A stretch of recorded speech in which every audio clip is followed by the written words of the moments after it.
Oh, here we are, another episode of Punch Drunk Nerd, ladies and gentlemen. That's right, 3 friends, 3 buddies coming together, talk about nerd shit. That's me, Luis Gonzalez, and with me is... Miguel Sanchez. And Ed Bull. Okay. You know, we've been waiting all week to talk to each other about nerd shit, and we couldn't help but make a podcast and talk about it, and that's what we're doing. And this is episode 13. We are making strides, ladies and gentlemen. Now, we have a lot going on this week, okay? We're going to do our standard news of the week, and then we're going to talk about Obi-Wan as our discussion, and then we're going to wrap it all up with what we are into, okay? 3 delicious topics. Let's start off with the first topic, news of the week. So I'm going to hand this off to Ed once again to talk about the news. Or did you write this? Or was this you, Miguel? Take it away. Well, I did tell you I lost my news, but was it Ray Liotta? Yes. Mm-hmm. Oh, okay. Well, yeah. I figured let's just keep starting with the newly deceased. Which, yeah, anyway, so obviously a week ago, or less than that, our dear Ray Liotta passed on. Surprisingly. What a shock. At the age of 67. Very young. As I understand it, is just kind of peaceful, and he was abroad doing a shoot for a movie. But anyway, yeah, I mean, not somebody who often comes up outside of, big classic movies like Goodfellas and everything, but, he's always been just kind of like one of those solid actors who people just recognize. You don't think about it until you see him, kind of thing, and then you're just like, oh yeah, I love Ray Liotta. Yeah. So yeah, it was just like, something very unexpected and sad. Yeah. Did anyone watch Goodfellas this week? I did not. No. I did want to. I wanted to watch that and Killing Them Softly, and I didn't either. But I almost did Killing Them Softly. That's a good I did one. Goodfellas. I rewatched it. I do like a yearly Goodfellas rewatch anyway. Oh yeah, and this one felt appropriate. Yeah. Do you not like Goodfellas, Luis? I do. I just haven't seen it in a long time. Oh. I haven't seen it in a long time. Luis. We should watch B-Movie as well, too. Man. I think that's an appropriate... I forgot. movie, He plays right? himself in B-Movie, right? Yes, yeah. With that, it's so hilarious. Ray Liotta B, Yeah. or something like that. Yeah. And he laughs after everything, Yes, if I'm not mistaken. No, I mean, he's just one of those cool dudes who, played a lot of similar roles, but was always good at it, I was thinking, let's see, Observe and Report, he was, the cop. Yeah. You guys remember that one, the Seth Rogen comedy? I remember it, but I didn't see it. Yeah, he was the quote-unquote bad guy in that. And then Hannibal, he famously had his brain eaten.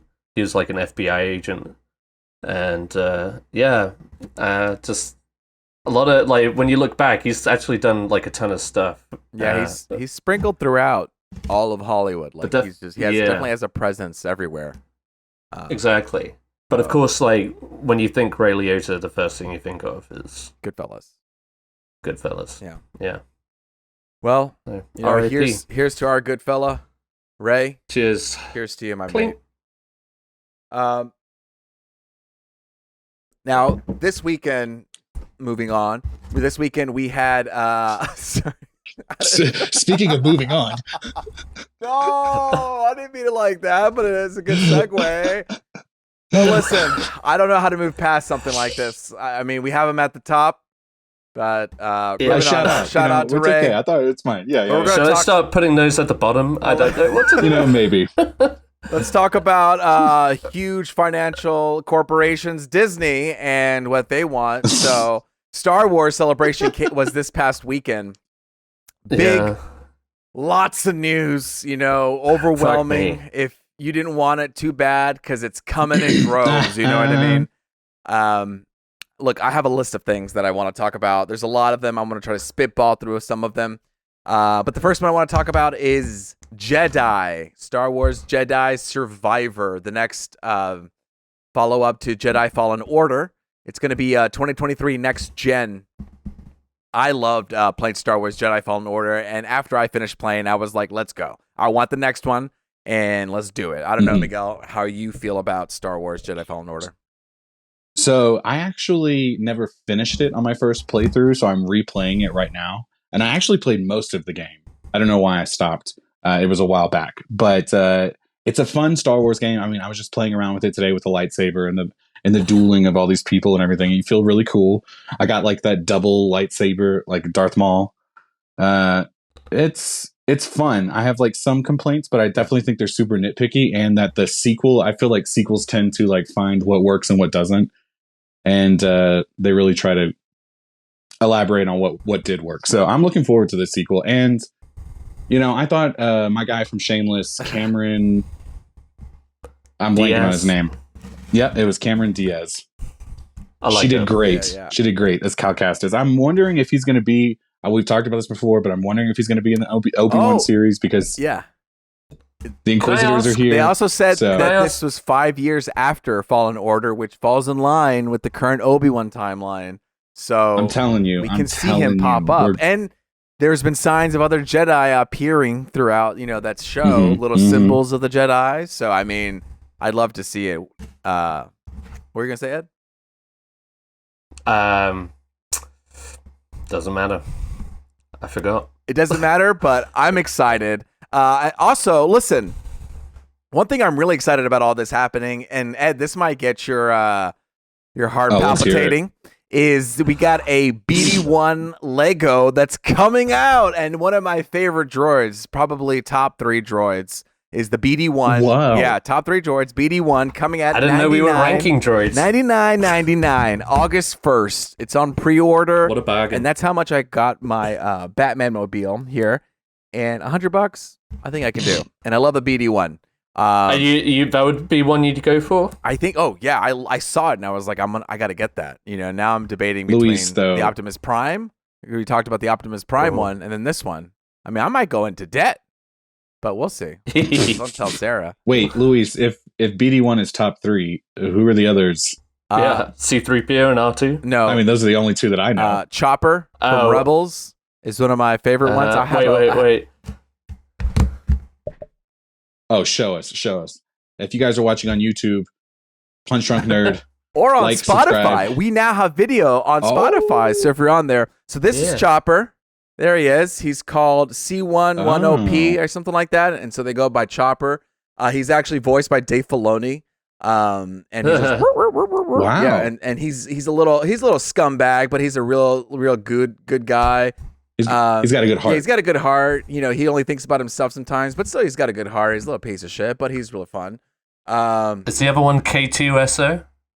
Does he what? Is your other favorite K2? No, my other favorite's R2. Are you well, actually, I mean, I do love a C-3PO as well. That guy is a little schmucker, you know what I mean? What? Listen, I'll tell you what. I watch. Sounds cute. I know, Ed, you disagree with me, but a lot of the Clone Wars episodes, I think I always liked the droid episodes, and I know you didn't like those droid episodes, right? Well, there was one story arc that covered like 5 episodes. And that was too much. After the first one, I skipped till the last one. No, you didn't. Did you really? I did. That was just one where I was just like, I don't know if I want this. I don't want to follow these droids around. It's just funny because the first thing you see in Star Wars are those droids. You see C-3PO and R2-D2. No, of course. That always pulled me in, from the get-go. That's all you get. Yeah. I've been kind of rewatching Clone Wars in spurts lately, like some of the better episodes. And maybe I'll go back and rewatch them. Rewatch them. I'm also thinking about diving into Rebels, but that's another story. You should, because we have a lot of that coming up, especially with Ahsoka. Ahsoka, we're going to see some of those Rebel bad boys and girls coming into play. A lot of the main players, really, and my friend Chopper. I think he will also be there. But we have characters like Ezra Bridger, Sabine Wren, and Syndulla appearing. And there was some trailer footage of the last scene of Rebels has Sabine Wren, who is a Mandalorian character who actually held the dark saber before. You know the dark saber, Miguel, from Mandalorian. You know that black saber. That I've seen pictures that the Mandalorian holds. Wait, have you've seen the Mandalorian? Haven't you? No. It's what. No, you guys. I'm not a Star Wars fan. I'm telling you what. This one Carlos. You haven't seen one episode of the Mandalorian? Esposito is the one who has it at first. Right. You haven't seen pictures of him? No, I know who he is. I know what you're talking about. Okay. I was playing up for effect. I see. Yeah. Well, but no, I haven't seen. What's the effect? Disappointment? Yeah, because that's kind of how I feel about Star Wars in general. You know what I mean? Well, guess what? We got a shit ton of more Star Wars content coming your way. Oh my god! Okay. So we got Ahsoka coming in. It's going to bridge the gap between Rebels show and this show, and I think Rebels had a lot of lore building that I really want to see integrated into the actual live world of Star Wars. We have Mandalorian season 3 coming out in February. Season 4 is in development. I feel like we're going to go deeper into the Mandalore lore. So we're going to learn more about that. Vision season 2, the animated series, the anthology where different creators get to put their spin on Star Wars. That's coming spring 2023. The Bad Batch season 2 is coming this fall.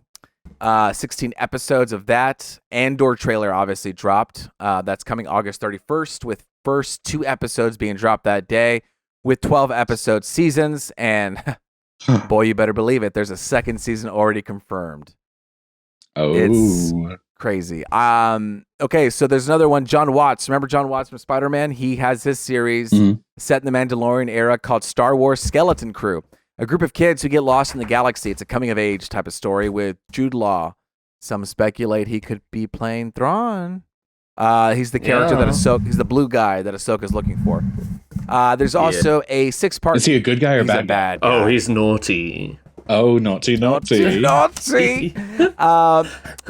even if you don't like, the Star Wars stories, you can appreciate the technology that came out of Star Wars. All right, we're talking about ILM lightsabers. ILM. There's a 6-part documentary about ILM coming July 27th, directed by Lawrence Kasdan and composed by James Newton Howard. Now, I'm going to take a little sidestep here. I was looking up James Newton Howard. He did the music for Batman Begins with Hans Zimmer.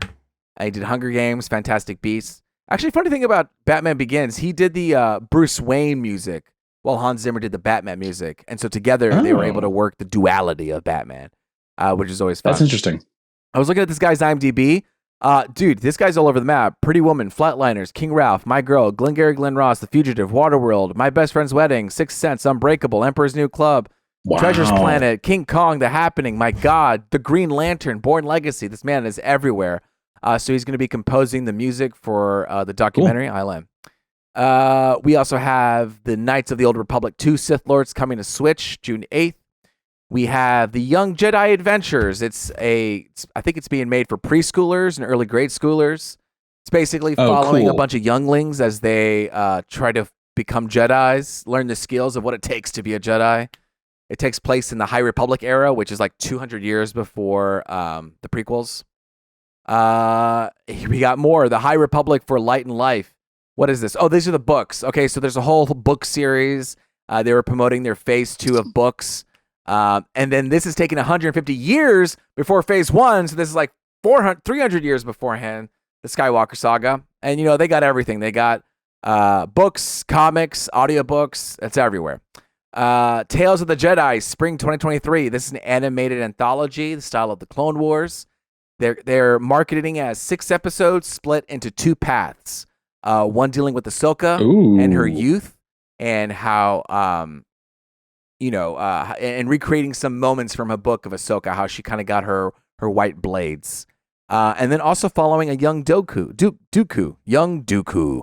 And some cameos with Qui-Gon Jinn, with Liam Neeson, right? Liam Neeson? He's going to be cameoing with his son, playing a young version of himself. little Mace Windu. Ooh. They showed the first episode, 15 minutes long. Yeah, and then this wasn't announced, but it was slightly talked about the Taika Waititi movie, an article with Total Film. They're thinking late 2023, Eclipse? not locked in. We also got a trailer for Willow, an image for Indiana Jones, and an announcement of next year's Star Wars Celebration in London, April 7th to April 10th, 2023. And I think that's it. That's everything that happened at Star Wars Celebration. Let me say, you mentioned something before we move on. I just want to talk about one quick thing. You were talking about this kids Jedi show or whatever. I definitely have been brainstorming of ways to get Forrest to watch Star Wars because I'm not a fan. You know what I mean? And I want to make sure to give him that that proper introduction. Not maybe the proper one because I don't want to make him. I'm not trying to sit through all of these movies again. But my main goal is we're trying to go to Disney World next year or so, and I want him to enjoy the Star Wars land. And so I'm trying to get him a little bit of content. So I like that there's a kids aimed for kids show that he might like. Yeah, they're really spreading the gamut here.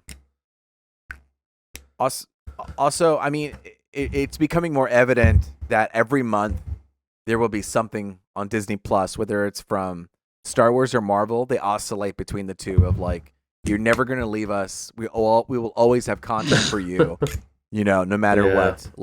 What do we have? Obi-Wan now. We have Miss Marvel coming up next.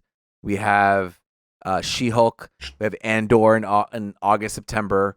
You're not leaving. You're not leaving. You have a Disney Plus subscription. We're going to make sure you stay. And it's clearly evident that that's kind of their plan. I mean, Miguel, I know you're not a big Star Wars fan, but Ed, does anything here spark some interest on your side? Well, so one thing I wouldn't mind touching on was the Andor trailer that we finally got to see. I don't know. I feel like most of the fan base is a little mixed on Cassian Andor. I liked him as a character, and if they are, and I meant to watch the trailer again before we started, but if they're about to actually just kind of dive into the birth of the rebels and actual Star Wars, the rise of the rebellion against the Empire, I'm here for that. If it's in the same vein as Rogue One. Yeah, I'm open to it, just with everything else, I'm going in with, caution. But at least from what's coming up anyway in the near future, I'm down for it. I'm looking forward to it. The fact that they confirmed a second season doesn't really speak to its quality, but I know they're just trying to stick with their content for the time being. But again, if they're going into that kind of guerrilla style warfare with him and whoever else, we'll probably see more of what's that guy's name? What was Forrest Whitaker's character's name in Rogue One? Oh, Saw Gerrera. Whoa! Saw Gerrera. Way to go. Dude, look at you, Mr. No Star Wars, coming up with Saw Gerrera. Dude, I literally just played the level he's introduced. I just started the game over. Oh, hilarious. He's in Jedi Fallen Order. Yeah. He just showed up, and I was like, that's motherfucking Forrest Whitaker. I think we're going to see a lot more of him as these live actions continue. At least that character, maybe I'm not sure where Andor starts, but obviously it's his very beginning at the journey of his getting into the rebellion and all of that. So the other one I'm interested in is that ILM documentary. I think that'll be really cool. I think so. As far as the other stuff, I never watched all of Visions. I'm again cautiously optimistic about Ahsoka. I did come to love that character in Clone Wars. As far as these live action shows go, I'm a little wary. I think on your free time you should watch Rebels, Ed. Oh, I'm trying to. Yeah, I'm building up to it. The first couple episodes are very very kiddie. You know what I mean? Of course, it's a kid animated show, kind of like Clone Wars. Yeah. But as you get going, they're kind of they have no other option but to, lean towards character stuff and get more lore heavy, and like the repercussions of all these things have real, consequences. And so sure, and I know there's like a couple of moments that have been spoiled for me in Rebels, but some moments that I'm nonetheless looking forward to finally watching. And then we were talking about Admiral Thrawn earlier. I know he plays a big part in Rebels. Our friend Sean Carter, that's one of his favorite Star Wars characters of all time, so very intrigued to see him. And then especially with the skeleton crew, if he is indeed going to be Thrawn. But it does seem like a character that they're priming themselves up to introduce. Has Sean read any of the books from Thrawn? Yes. Really? I couldn't tell you which ones. He actually got me a book when we used to live together of Star Wars, and I've never had a Star Wars book before. I want to have a conversation with him because I think there's three. There's like the what's it called? The ones that are canon, and then the ones that aren't canon. You know what I mean? Like the how do they do that? Star Wars Legends. And I'm curious to which one he leans towards, or which one he likes, because I did want to know a little bit more about the character. We should have him on. Yeah. Yeah, have him come in. I know he's following Obi-Wan right now. We can have him come for an Obi-Wan episode. I will. No, I'm going to text him now because I know I'll forget later. Yeah. But I'm going to ask him, hey, which Thrawn books have you read? I'm excited for the Ahsoka. I think them bringing into the Rebels into the real world is what's really exciting for me. Yeah, I don't know. The ILM thing is really cool. I'm also excited for Willow, the TV series. It looks really cool, and I'm excited. Indiana Jones, not so much. I texted that with you guys. I don't really have much faith or hope for Indiana Jones. I am... Yeah, let's briefly talk about this. I've used this a lot already, and I will remain cautiously optimistic, basically, with any Disney products. But you know what? I think we were all disappointed after the Kingdom of the Crystal Skull. We all felt that. And do they need to make another movie? No. But I do like James Mangold as a director. I do think that where Steven Spielberg is in his career kind of just clashes with the Indiana Jones of yesteryear. He's just like in a different place. Yeah. I think that showed in Kingdom of the Crystal Skull. But you know what? I'm here for it. I know I'll see it. It's got quite a stacked cast, and I think James Mangold is definitely a very I don't know, he's a solid director, but he dips his toes in all kinds of genres, and I think has the tendency to surprise people with just like a solid, heartfelt movie that looks good generally. So because of that, I'm looking forward to seeing what comes up. I mean, we'll see that first trailer, and if they're pushing Indy around in a wheelchair, then we might have to call it quits. But. So my quick 2 cents is just like, I know Kingdom of Crystal Skull is the one that most people hate, or hate's a strong word, but obviously don't like. The main trilogy is the main one. And so I feel like now that Disney owns the character, there's potential. Like when you're cautiously optimistic, like I can see that. Okay, there's like a potential here for creative choices to be made that like fit in the Disney sphere. Yeah. You know what I mean? But what I feel like Luis and I agree on, we were talking about this earlier this week, is just when they did Kingdom of Crystal Skull, Harrison Ford was already, in my opinion, too old for the role. You know what I mean? It seemed like they were very much trying to set up Shia LaBeouf potentially or something, try to pass the mantle. And it's been like 14 years since that movie. Yeah. You know what I mean? And it's just like, oh man, Harrison Ford, he's crashed multiple planes since then, And, I much respect to him.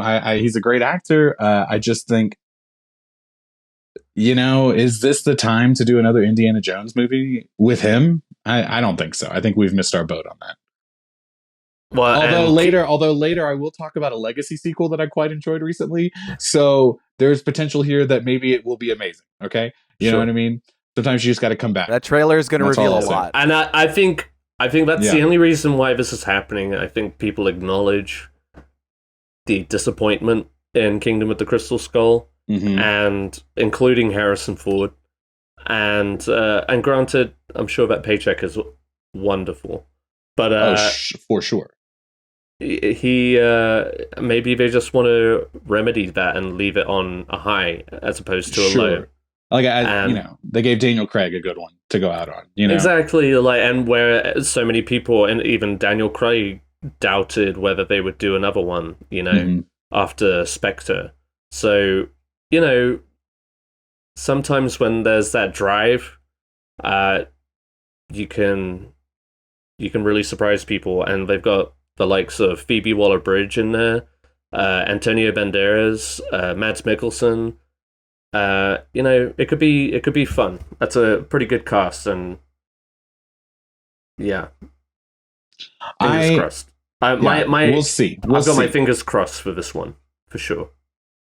Looking at, but I totally agree with everything you guys are saying as far as him being too old. Like, it isn't necessary. The last one wasn't necessary, but it was bound to happen regardless. You know what I mean? It was either that or they were going to try to recast Indiana Jones, which would have sparked just as much controversy. Right. So there's no pleasing people. We're spoiled. Well, we'll see how this goes, as I excitedly say. All right. Well, coming out of the Disney world, we're going to talk about another Disney product that's actually...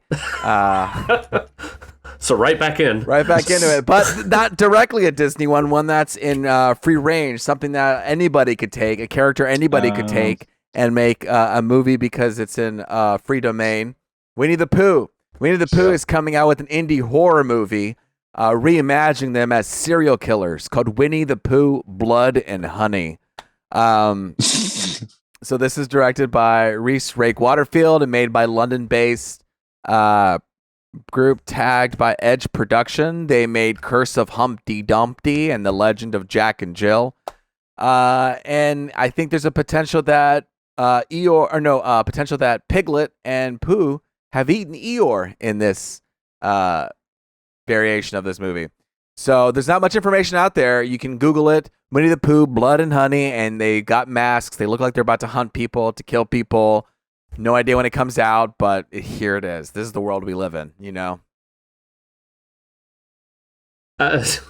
What do you guys... listen, I'm spitting the news out. I got to get your reactions on these things. They did a good job just getting... doing like a reaction release kind of thing, like no trailer or anything, purely just like this is what we're doing, and everybody will be, everybody's first thought was like, oh, can they do that? It's like, yeah, fuckers, it just became the public domain. 88 million, pack your bags.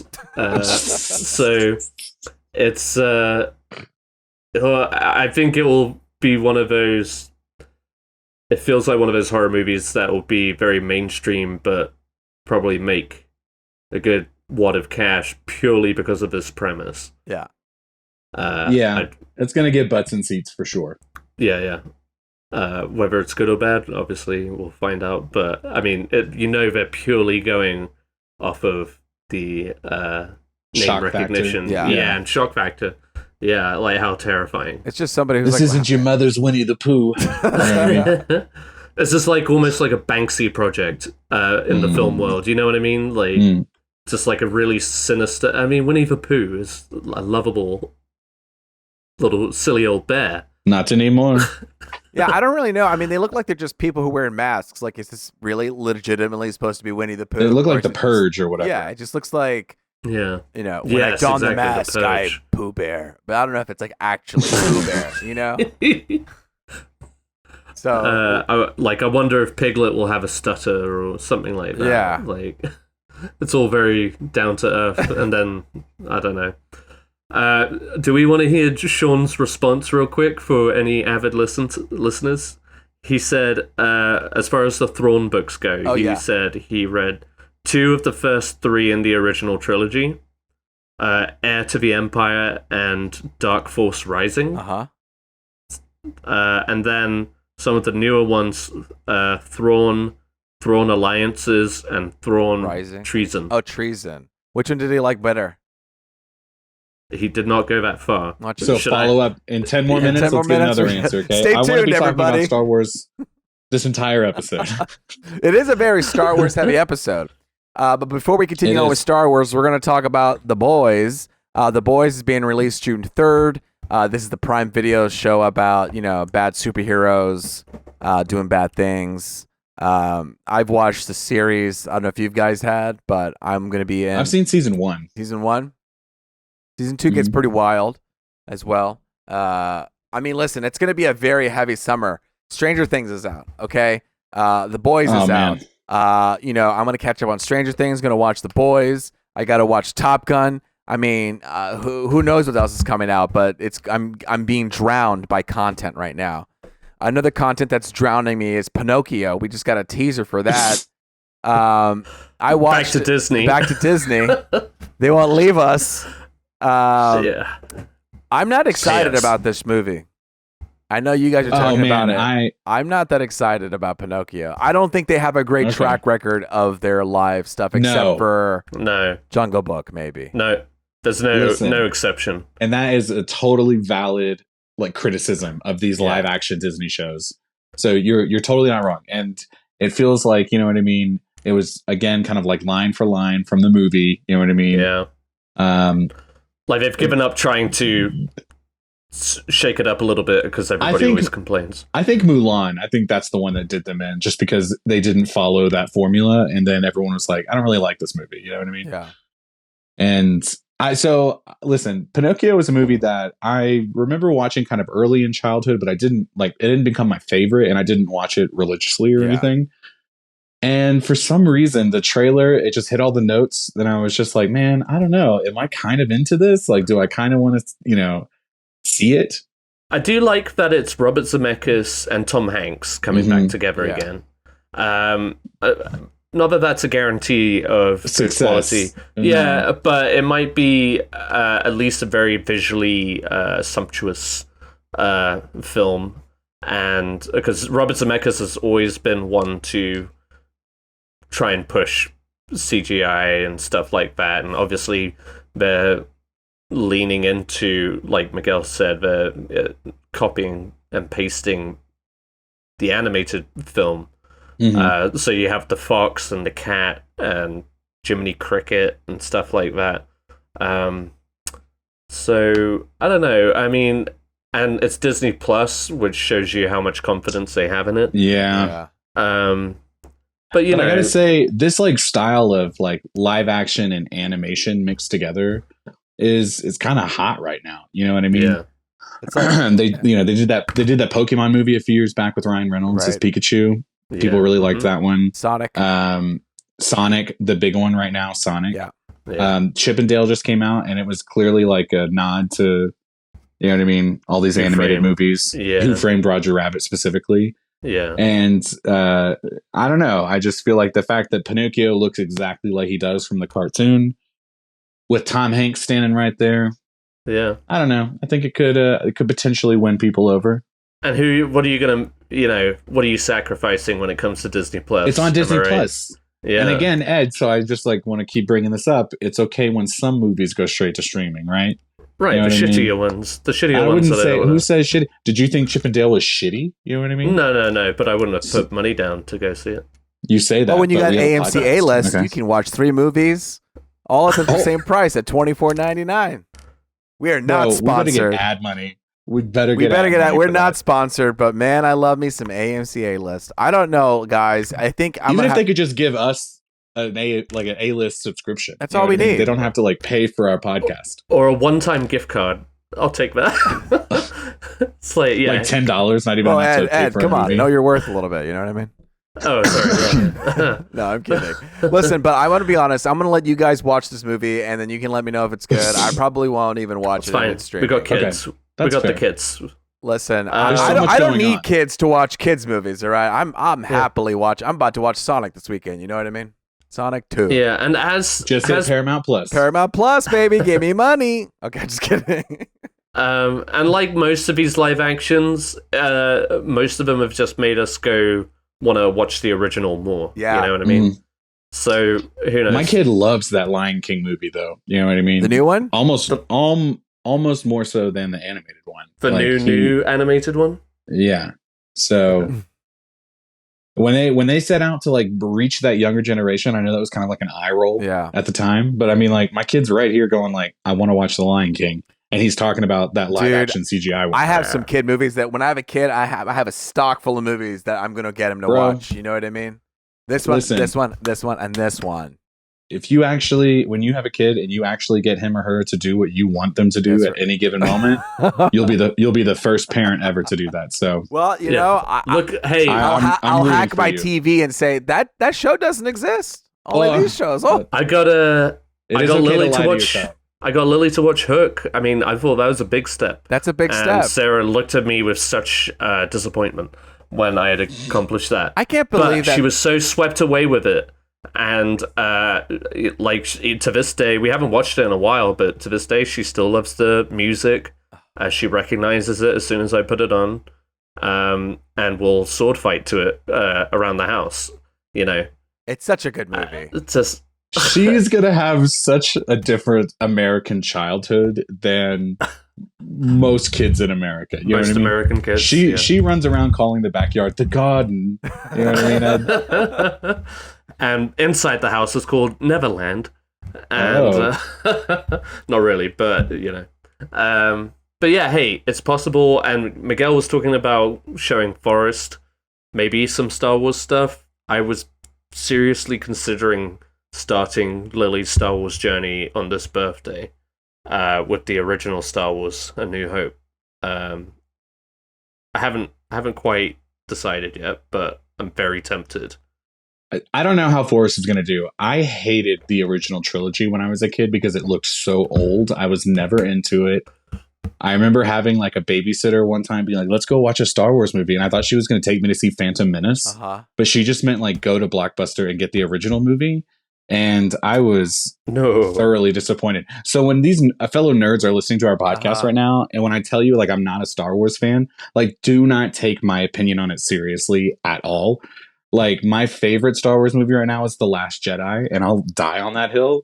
You know what I mean? Yeah. I think they should give what's his name? Ryan Johnson, give him more Star Wars movies. You know what I mean? Please. It's a cop out. It's a cop out to give it to Taika Waititi. Taika Waititi is great, but it's like he's an easy success at this moment because he only does good movies. And the fact that I keep calling him Ryan Reynolds, Ryan Johnson, you know what I mean? Challenged everything. He gets shit on. No, fuck that. But no, anyway. So what I'm saying is, don't listen to me when I talk about Star Wars. Meanwhile, on the other end, I was a little kid who had, you know, a fake lightsaber, and I was acting like I was in the movie when I watched like Empire Strikes Back, and I was a fellow Jedi. And I was like, all right, let's go, Luke. Yeah. And I was watching it, acting like I was part of the movie. You know what I mean? Yeah, I don't know why. I love those movies. Apart from Miguel. Yeah. Ed, how did you act out Star Wars? Yeah, I mean, I got after those those plastic extendable lightsabers. Me and my friends would just make them out of wood and paint them because they were. But I thought you liked. More durable. I thought you liked playing R2-D2. Oh, yes, I did. Reenact Return of the Jedi, and shoved a pair of car keys into a wall socket, an electrical wall socket, and it exploded. Oh, big time! Like my whole arm was black, and I lost my hearing in one ear. Oh my god! How long did you lose it for? So for life, forever. He cannot hear out of that ear. It burst my eardrum, and I had like several operations on it. Oh shit! To correct it. Wow, R2 really made a difference in your life. It did. Is that why you hate droids? Is this why? Is this why you don't like watching droids? Is this it? You got PTSD watching them? Fucking You know, they don't put a disclaimer at the beginning. It's like, all of these droids are fake. Do not shove keys into a wall socket. I fucking love the you droids, idiot. man. They're so funny to me. I don't know why. I think They're, you know, to each their own. When it comes to Star Wars, whatever gives you the warm and fuzzies on the inside, I get it. Fair enough. It's like and science. there are some droids, funny characters and science and robots. I mean, there are some droids I do like. I prefer R2 to C-3PO, for example. Oh, for sure. I love K2. Who is that, Ed? You mentioned him earlier. He's Cassian Andor's robot from from Rogue One. Yeah, from Rogue One. The one who's voiced by Alan Tudyk. I would have said the same thing. He's a great one. He was funny. He was a good companion. I did not like Phoebe Waller-Bridge's robot from Solo. That drove me up the fucking wall. I just didn't like that. I didn't see that one. That's another conversation. I didn't like Solo. Time. I'm gonna say that right now. Yeah. Oh, people coming after me. the club. Luis is not waiting for another conversation. He's getting it out I'm there. getting out there right now. Print. No time like the present. You know, what else we got here? We got this movie that Ed put in here. Obviously, Ed put it in here. It's called The Menu. Got Ralph Fiennes. I like food. Ralph Fiennes, Anna Taylor-Joy, and Nicholas Hoult. God, I don't like Nicholas Hoult. Oh, yeah. I don't. You know what? I know he's a good actor. It's just like cilantro to me. I just don't like cilantro, and I respect people who like cilantro and olives. Nicholas Hoult to me is an olive. Okay, I don't need him on my plate. That's why I don't like the new X. That's why I don't like the X-Men First Class. Like his presence. Oh no, he's the reason you don't like. He's one of the reasons why I don't like that movie. He was going to be Batman at one point. You know what I mean? It ended up going to Robert Pattinson. Could you have imagined if Nicholas Hoult got that role? That would have been bad. You would have hated that. That would have been so bad. I don't know if I would have gone to the theaters. Luis, I'll say this. I just listened to he was on an episode of Armchair Expert with Dax Shepard. I don't know if you guys know that podcast. Nope. It's a super popular podcast. Right, anyway, his episode on that, he came across like a really down to earth, chill dude. I was enjoying that. I'm not saying like people love olives, people love cilantro. It's just happened to be where he's cilantro. That's right. And it just happens to be where we don't. You know what? You just haven't seen the movie that has won you over yet. We all went there with Robert Pattinson. We were all there with Leo DiCaprio at one time or another. You just need that. You need that right movie that's just like, oh fuck me, he's a good actor. Yeah, I loved him in The Favorite. I thought it was really good. He's kind of like a fop politician. Yeah, I mean, all that to say, this movie, I had my eye on it a while ago, and I just thought, I mean, it looks like fun, and it's kind like of weird, kind of zany. They bring all these people to like an exclusive like place to cook some meal, but it ends up being like there's some horror elements. It doesn't really exactly say what's happening. Yeah, right? People. Yeah, I think it's people, right? So it's a very people, just right? like a very isolated and elaborate dining experience with this intense chef. And I just want to say, like, I mean, anything that Ralph Fiennes does these days is worth checking out. I think he's doing like in the last decade, he's been doing some of his best work. Because he's finally getting out of that stiff Brit kind of typecasting. So, like, from the Grand Budapest Hotel, he just recently did The Kingsman. He in Bruges, obviously, that was way Bruges. back in So 08. good. So good. So whenever movies like this come around and he's playing an odd character, I'm here for it. And then, of course, Anya Taylor-Joy she's great. is rocking. What? No, Luis is over here talking shit about Nicholas Hoult. I got to be honest. I don't think Anya Taylor-Joy. She's not my favorite. Is that really person. not your favorite person? I respect think that. she has. I hear. You know, she's got a couple of roles that I absolutely think she's perfect in. I'm not shit talking her ability or anything like that. I think it's purely, and I'm so sorry, Anya Taylor-Joy, for being so rude. I just don't. The way she looks is so funny. You know what I mean? She's got these like And that's Weird the end of before she got Punch Drunk this- Nerd. We've been canceled. Sky- You know what? No, I I'm just fucking understand. around. Yeah. No. I'm just giving you shit because you didn't like Nicholas Hoult, and I'm like so on Anya Taylor-Joy. So Fair enough. John Leguizamo is in it. Yeah. How do we feel about John Leguizamo? I like John Lewis. now that Latino piece of shit. No. Also, I think we've been pronouncing his name wrong, guys. Isn't it Ray Fiennes? Not Ralph? Ray Fiennes. I may have said man. this. I think I misspelled So it the too. director, Oh, yeah. he directed season 2 finale and season 3 finale of Succession. What's that? Ooh. Sorry? What's Succession? The director, Mark Millard. Oh, that's being a dick.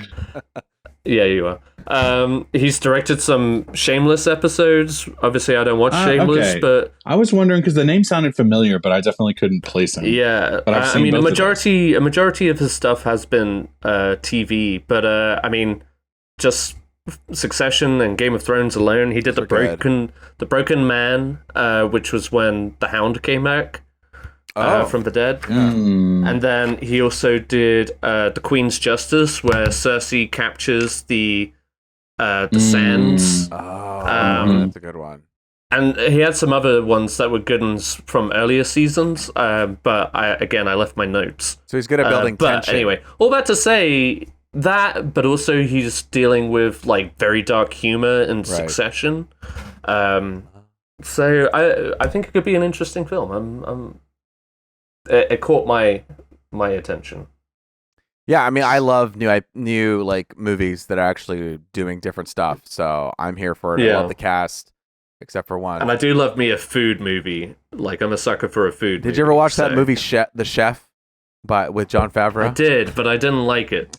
He doesn't like Jon Favreau. I'm not a big Jon Favreau guy. Ah, this is all making sense now. Why you don't like the Mandalorian? He's my Nicholas Hoult and Anya Taylor-Joy.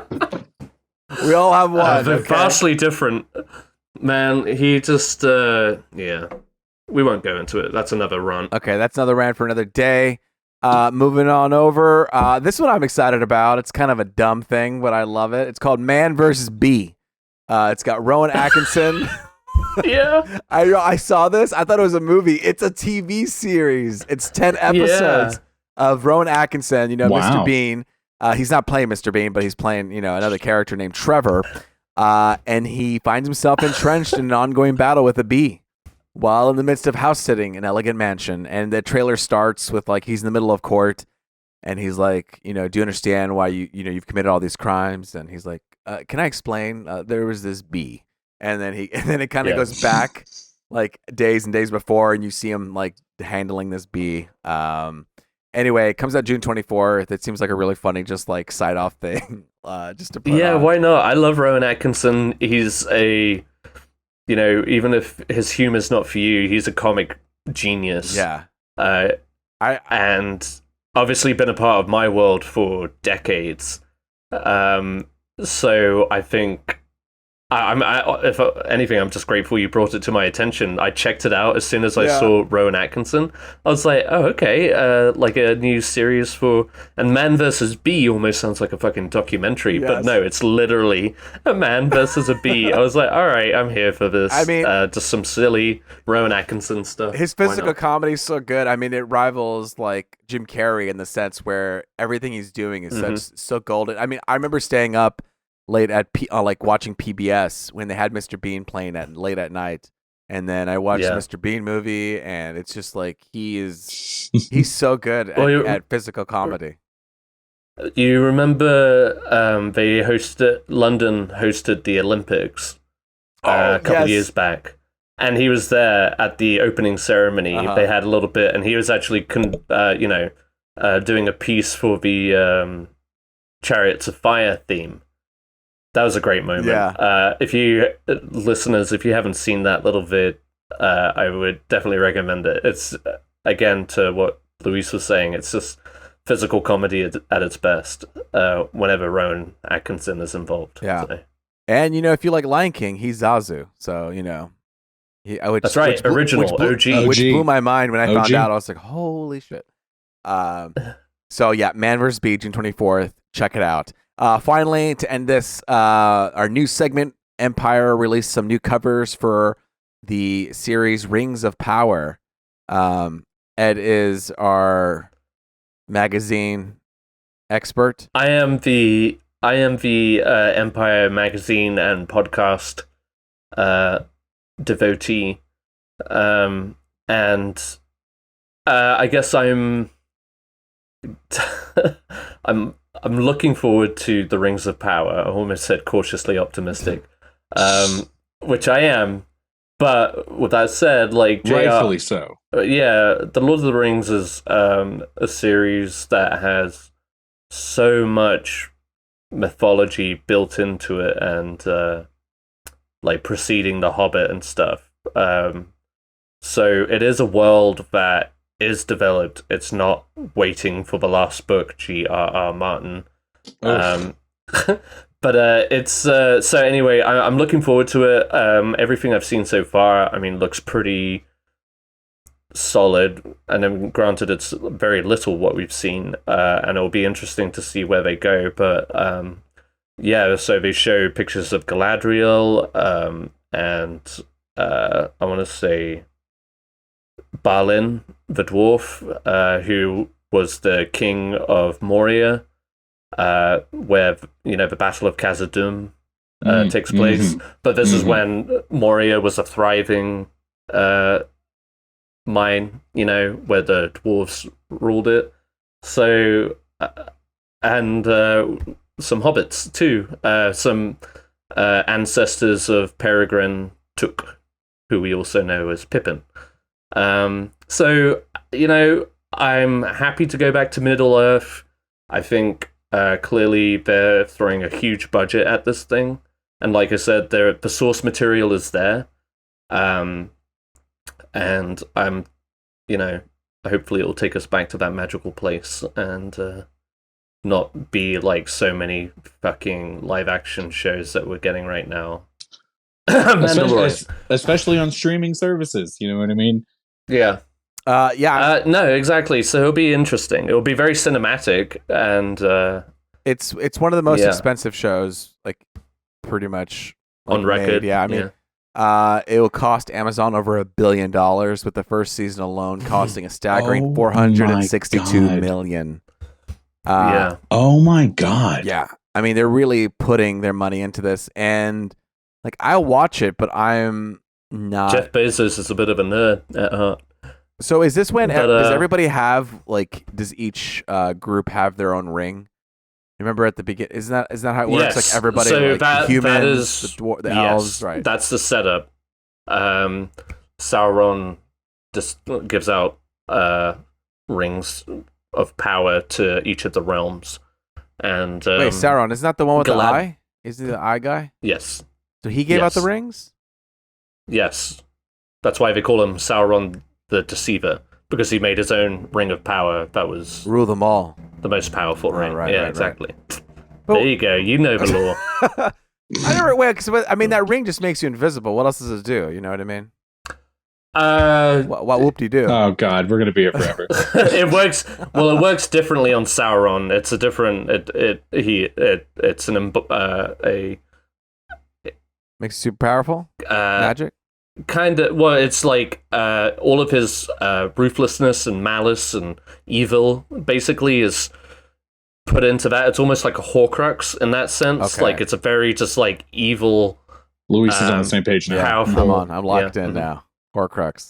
Yeah, we won't go down it. Anyway, I'm excited for the series. I think it will be.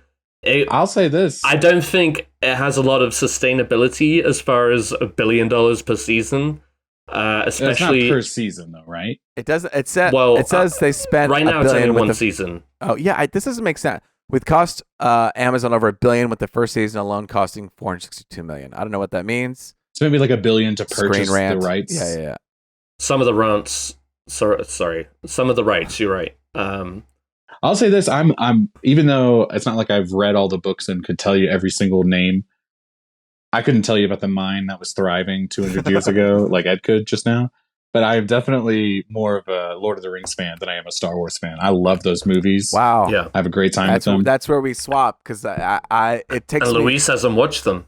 I haven't seen them since they first came out, except that one time at your bachelor party.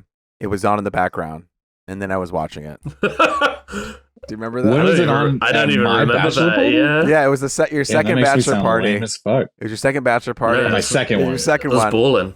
And I was just waking up, and I was like, oh, and then something was happening with the rings, and he was putting it on and became invisible.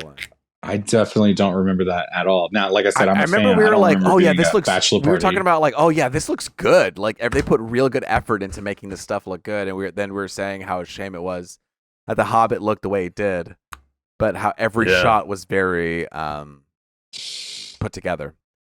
Speaking of shots, I don't remember this at all. So I'm glad someone was having a good time. So news of the week. That's that. So we're moving on to our next shot here. We're going to talk about Obi-Wan Kenobi. 3 episodes. Obi-Wan Kenobi. Obi-Wan. It's been released. 3 episodes are out. I don't know, guys. There's so much to say about this. Do we want to talk about that release too? The confusion of it? This blew my mind. All of a sudden, I was like drowning in Obi-Wan content. Yeah, I was like literally half of the series is out within 5 days. Are they only doing 6 episodes? Only 6. Yeah. We're at the midpoint. Well, no, Luis told me they were coming out on Fridays. I don't know anything anymore. Okay, I thought they were coming out on Fridays, but I guess that's what they announced. I think it's going to be 9 episodes. They made a whole thing about it. So it came out, and like I was saying earlier to you guys, I wonder if it was almost like an impulsive thing, because after the quote unquote success of the first 2 episodes, like people turned it on at home. So what I looked at the news was that I guess I missed this at all because I watched a video that said it was on Friday, but I read the news articles again and it was saying that they bumped the first 2 episodes to Friday so that I could do the Star Wars celebration. So it can align, but I didn't know that. But now they're going back to Wednesdays. Now they're going back to Wednesdays, but I don't know. Yeah, I mean, I jumped on Disney Plus today and it said new episodes every Wednesday. Yeah, I was just like, okay, it would have been nice if you told me. Now I'm getting. But we're already halfway done, so that's wild. Now the next 3 weeks are going to be a drag. I know. As we wait, but yeah. I mean, when you told me that this morning, I was like, well, fuck me. I barely just caught up with the second one. So, but hey ho, it's been interesting. Obi-Wan is back. Obi-Wan is back. I mean, what are your initial thoughts? Obviously, we're not going to talk about each episode individually. We can just do like a grand brush stroke about them all. Well, Miguel, as a non-Star Wars fan, I want to hear your thoughts. So I have not watched any Star Wars show that's come out so far. I'm barely keeping up with the Marvel shows as is. You know what I mean? I'm not going to hurry and jump. I think I tried to watch The Mandalorian off hype alone, but I just could not get into it. And so I came into this one kind of expecting something similar, but I think its saving grace is the fact that even of all the Star Wars movies, some of my favorites, again, don't take my opinion seriously, some of my favorites are the prequel movies, okay? Ewan McGregor's Obi-Wan is solid. I mean, he's a character that, of all those movies, even though you could say each one of them was shit in some way or another, it was never Ewan McGregor's fault, you know what I mean? No. And so I wouldn't say I was looking forward to Star Wars content, but as I started watching the first episode through today and I watched the third one, I'm hooked. This is a great one. I'm really into the story, where they are in the story right now, as far as from the prequels leading into the OG trilogy. And it's solely because I like Ewan McGregor so much. Yeah. So they had a good little opening montage at the first episode. Dude, that was such a good opening montage. It was like, watch the recap. I was like, recap? All right. Yeah, no, it was really good. And I was like, okay, you guys did good with that. And because not only are you going to get audiences rewatching those moments, but it builds that dramatic anticipation and the trauma that happened between Obi-Wan and Anakin. Yeah, exactly. That really that really carries throughout these 3 episodes of just how much weight that put upon Obi-Wan and how he has to deal with that kind of failure. I love that he did not even, you know what I mean, whatever you call it, power on the lightsaber until the end of the third episode, and then was still kind of hesitant to use it. You know what I mean? It's such an interesting take on his character. It doesn't feel, it's not like PTSD or whatever. It's like he's just doubting himself. Yeah. And giving up. And like when you've lived a life for so long, and then now you've got this like really long lull where you feel like you just can't be that person anymore. And that doubt that creeps in and makes you feel like you're not as good as you are. You know what I mean?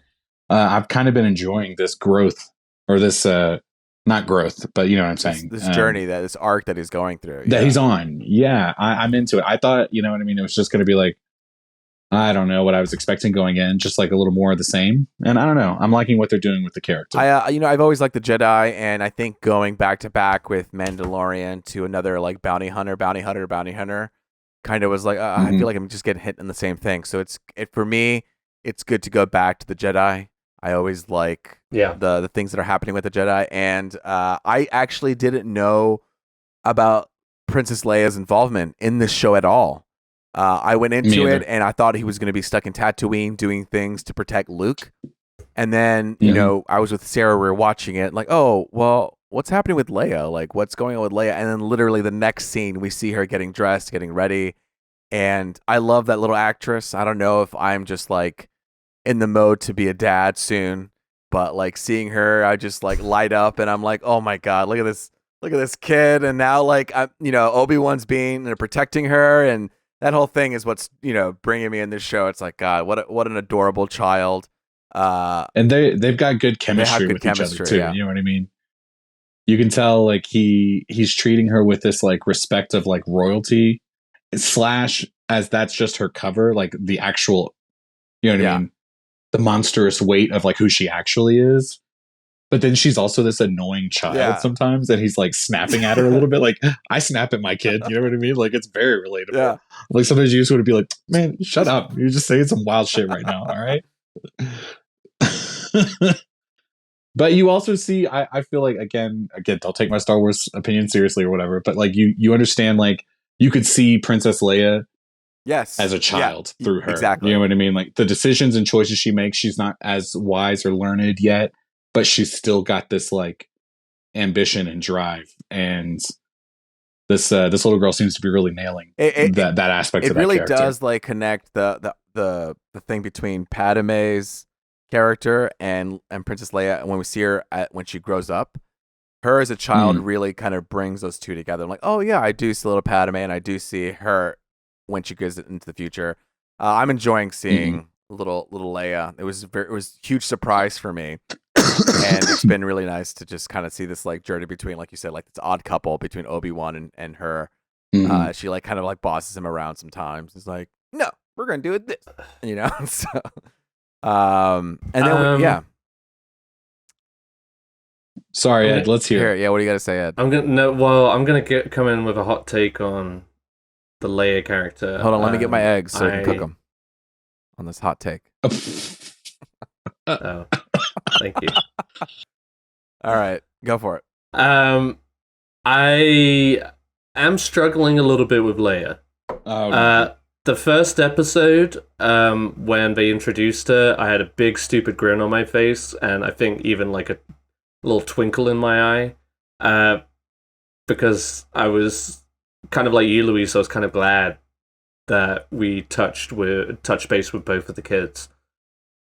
And I guess like the whole point of Luke later on when we first meet the character is that he hasn't had a whole lot going on in his life. Yeah. So I think it makes sense that they wouldn't focus too much on Luke. And granted, it's only been these first 3 episodes, but it definitely seems like, the focus is on Leia, especially with the end of the 3rd episode. It doesn't seem like that's going to change, but I really struggled with her in the 2nd episode.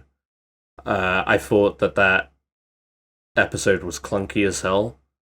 No. Yeah. I thought and this is like a problem going on with a lot of the Star Wars live action, is that they really just have a habit of going in circles with the driving plot and the even the exposition. It's just like for instance the chase throughout the city where Reva is chasing after them.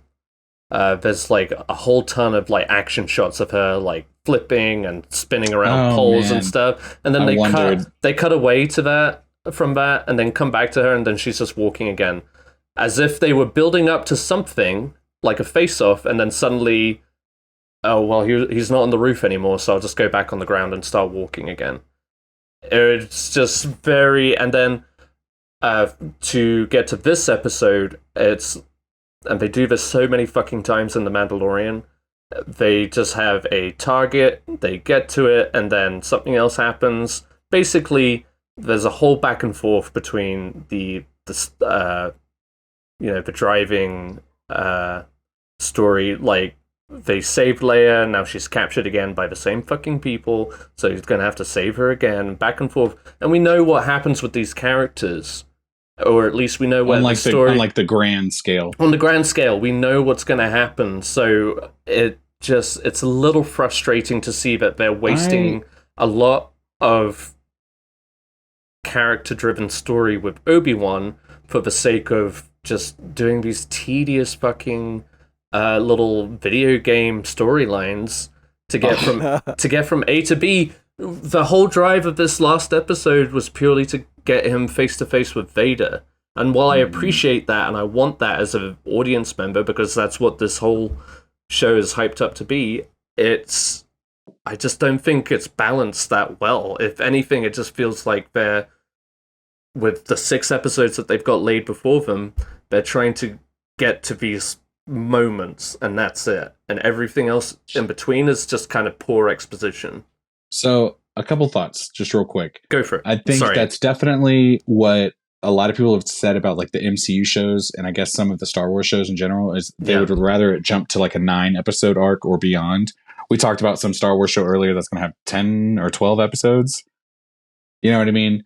So I feel like people do want more. You know what I mean? So I can see your point about that. One of the questions that I had watching this show, and I'm glad you kind of touched on it, was just like, because I don't watch the Star Wars shows, I'm having a great time. But Ed, it sounds like you're telling me there's kind of a formula they're following. And at least that's how it's coming across to me. And it feels like with Obi-Wan, a show and / movie that they had been, allegedly in the works for such a long time because they wanted to do it right. It feels like such a little bit of a shrug off kind of plot narrative to just bring the character back and have, again, these moments, these face-offs, because we have been led to believe that we can expect 2 face-offs with Vader throughout the 6-episode season. So already we're anticipating those moments, and it's what they do with everything in between. It's like we want to bridge that gap between Revenge of the Sith to A New Hope, and I thought maybe it wouldn't just come down to just like one little fucking contained story of him going after and saving Leia to bring her back at the end, and all right, we'll see you at A New Hope in however many years, another 10 years, 20 years that A New Hope is supposed to take place. I thought it might be like on a grander scale throughout the universe, but they've kind of, I don't want to say dumbed it down, but I feel like they've kind of stripped it down to this, again, repetitive plot device. And granted, we have 3 more episodes to go. The emotional stakes can rise. The biggest highlight for me has definitely been Ewan McGregor. I think he's playing it so well, the character. And it's had some surprises. I didn't expect the Grand Inquisitor to be killed off episode 2. Especially with him supposedly appearing later in Rebels. See, I'm not as familiar with the Grand Inquisitor as you are. It was I was in shock. I was like, "Wait, can you do that?" Yeah, because he's supposed to be not dead later. Because and I was excited to see Rupert Friend kind of dig his But I mean, he really didn't get a whole lot to do. Darth Maul died in episode 1. Exactly. You know what I mean? So it's and he came That's how I back felt too. story wise multiple times. Yeah. So I'm sure they looked at that and they said, we've already kind of justified doing this One time, with another character. Sure. We can make it work later for some. Oh, now he's got like a robot heart or some shit. You know what I mean? I like. So there's two things that I like what's going on here. Obviously, we talked about this like video game storyline, and I do think like some dialogue and exposition is a little bit weak, especially at the top when he was like, "Do you know who I am? You're an Inquisitor. You hunt the Jedi." Like this very like on the nose dialogue where you just got to monologue. We're trying to kind of get you to that. Get you to it right away. Yeah. Do you know what I mean? I think it does like suffer with that, but like what I find interesting that they're doing that I like about what Marvel's doing too is the way that they handle the blip in Marvel. Is I always like the stories of how they handled Order 66. And in Jedi Fallen Order, you get when you play that game, Order 66 is a huge part narratively of that game and how it motivates you as a character. And so when we see it again come to light in episode 1, it's like wow, it's just finding different perspectives on that's an emotional great way. Yeah, different way. Like it's a different perspective of when you see Order 66 play out. Like I think there's so many that like so many people are affected. To see it play out from different angles is really interesting, and I like that they're leaning towards that. Sure. I think the blip analogy is solid on that. Yeah. That definitely put it into perspective. That's like my Horcrux right now. I feel like I'm locked in because I'm locked in. And everybody, I assume. Sorry, go ahead. No, I was just about to say. I assume Ed's about to say he liked that scene. I also really enjoyed. That was a great way to start the show for me. Yeah, and I do like that again. Them leaning into that and seeing how the whole galaxy took it. Like we're actually seeing like Imperial patriots essentially, like with the farmers in episode 3, like they actually like what the Empire is doing. Right. So it is like kind of like a split galaxy, but you also know that a lot of the Imperial propaganda was that the Jedi had turned against the Senate and all of that. So I am enjoying that aspect of it for sure. You're seeing more of what it was like the galaxy was like under Imperial rule, right? Which we've only seen either the tail end of or the birth of, really. And I always feel like we have like we always see the Jedi as like these incredible humans that were like they can defeat anybody, and to see Obi-Wan be in a position where he's like not using the Force and he's just not used it for 10 years and he doesn't even want to do it again because it reminds him of his failure with Anakin. Like the way that it's impacting him has been really prevalent as I'm watching this. Like sure, we have the storylines where we're kind of doing like point A to point, like it just we got to get here to here to here. But to see him Ewan play Obi-Wan as somebody who's just like, no, I don't want to do the Force. I will do whatever I can to avoid connecting with the Force in all way possible and see how much that impacts him has been like, I don't know, eye-opening, or to see that perspective of like, oh my God, I never realized how much he suffered or how much he dealt with that. And the revelation of him realizing that Anakin is alive too. Yeah. Dude, that Vader. I'm just gonna go there, but that Vader scene when he's going down the pathway and he's just slapping people's necks, like that. Bro. We always talk about how Darth Vader is a bad guy, but we never, I don't know, never see it a lot. And here, I mean, I think we see it in Rogue One too, but seeing here so like plainly shown, it's like, dude, he's a fucking villain. This was so good. I was watching it. Forrest was playing on the Switch, and I was watching it before we recorded. And I mean, I was over here like gasping. You know what I mean? Like at all the shit he was doing. And Forrest, and this is what I wanted to talk on earlier. I'm trying to get him introduced to Star Wars, but I'm not like really pushing it in any way, shape, or form. So he was just in the room today. But I'm over here reacting to all these things, and he turns and he looks and he sees Darth Vader walking down this street doing all this shit, and he goes, "Oh, that's the bad guy." Wow. And I was like, yeah. Dude, that is the bad guy. He is the bad guy. Like, and even, I mean, I was having I was having this moment where I was like really reacting to it just because, like, you know, to Luis's point, you don't really see Darth Vader do like the scary things. Outright scary. Yeah, his presence, outright violence. Yeah. His presence has always been villainous, but his actions have always been limited as far as what we've seen. When you see him go against another lightsaber, like a blue or green lightsaber, you go, "Oh yeah, this is like par for the course." Right. But I mean, he was doing this like force choke thing, and the first thing that made me react pretty viscerally was he's like choking this guy, and then the kid comes out and goes, "Dad," or whatever, and then he snaps that kid's neck. Yeah, bro. Because a part of you thinks like, oh, most people don't want to harm like an offspring, a child, a kid. You know what I mean? There's like some sort of, you kind of understand that, and the fact that he was like kind of hurting the dad and then just straight up killed. I call him a kid, but I mean he's probably like, you know, young adult or whatever. But I mean, it was just like, whoa, okay, this dude is someone to like be afraid of. He does not have compassion for you. Exactly. And the way he carried himself as he walked down to just like scoping, and you could feel like him trying to feel out Obi-Wan. When he dragged that lady behind him just while he's like, like you said, walking down the street looking for Obi-Wan. Like toying with all these people, toying with Obi-Wan himself when he created that fire and he dragged him in there. He was like, suffer. You know what I mean? Now, literally playing with him like a cat and a cockroach, you know, like just. Bro. And then to know that he suffered so much from fire and he wanted to impact that hurt onto him, you know what I mean? Onto Obi-Wan specifically because of it. I mean, I was really taken aback by that moment. And it felt like he wasn't letting him burn 100%. It felt like he was like, you know what I mean?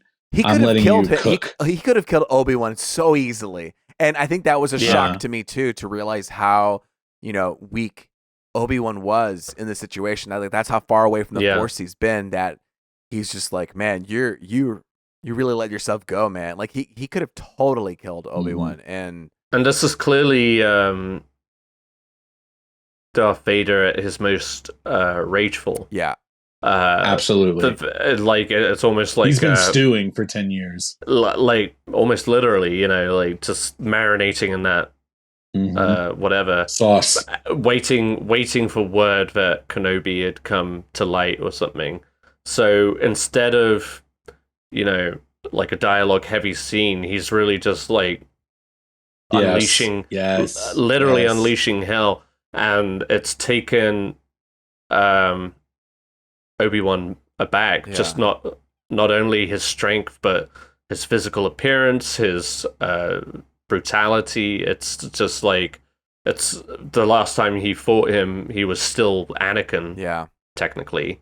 And for 10, when you think somebody's been dead for 10 years and then you see Darth Vader at the end of it, it was very palpable the way I thought they did a really good job when they're on that like mining planet.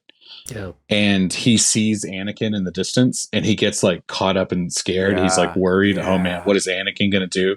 And that's a really great point that they were, as the audience, they were bringing you through how Obi-Wan sees him later as Darth Vader. He's looking at Anakin as Anakin in his mind. And to your point, Ed, it's a totally different creature when Darth Vader walks down that street. You know what I mean? And yet he knows it's him. Yes. Like there's no doubting like this is Vader kind of thing. So I mean, I know I was dogging on the second episode. I did think it was clunky getting from A to B in that episode, especially when like Leia goes back and says like, "Oh well, since I've been with you, they've been shooting at me and stuff." It's like, well, that's also because you haven't been listening to him and running around and running away from the grown-ups. Because she's a child. I don't buy for a second that actress is 10 years old, but it's very obnoxious. And I don't. But that's the point. I'm sorry, kids don't act that way. I know that's the point, because Princess Leia has always been very spunky and like ready. Like you don't fuck with Princess Leia, like kind of thing. She's a very like strong-willed person. And I thought they did very well at setting that up in the first episode, but the second episode, you know, it was just. again, I think a tool to get from A to B, and it's clunky as fuck. Just thinking about Leia and then her parents, I really enjoyed the first time they reach out to Obi-Wan Kenobi. They're basically like, help me, Obi-Wan Kenobi, you're my only hope. You know what I mean?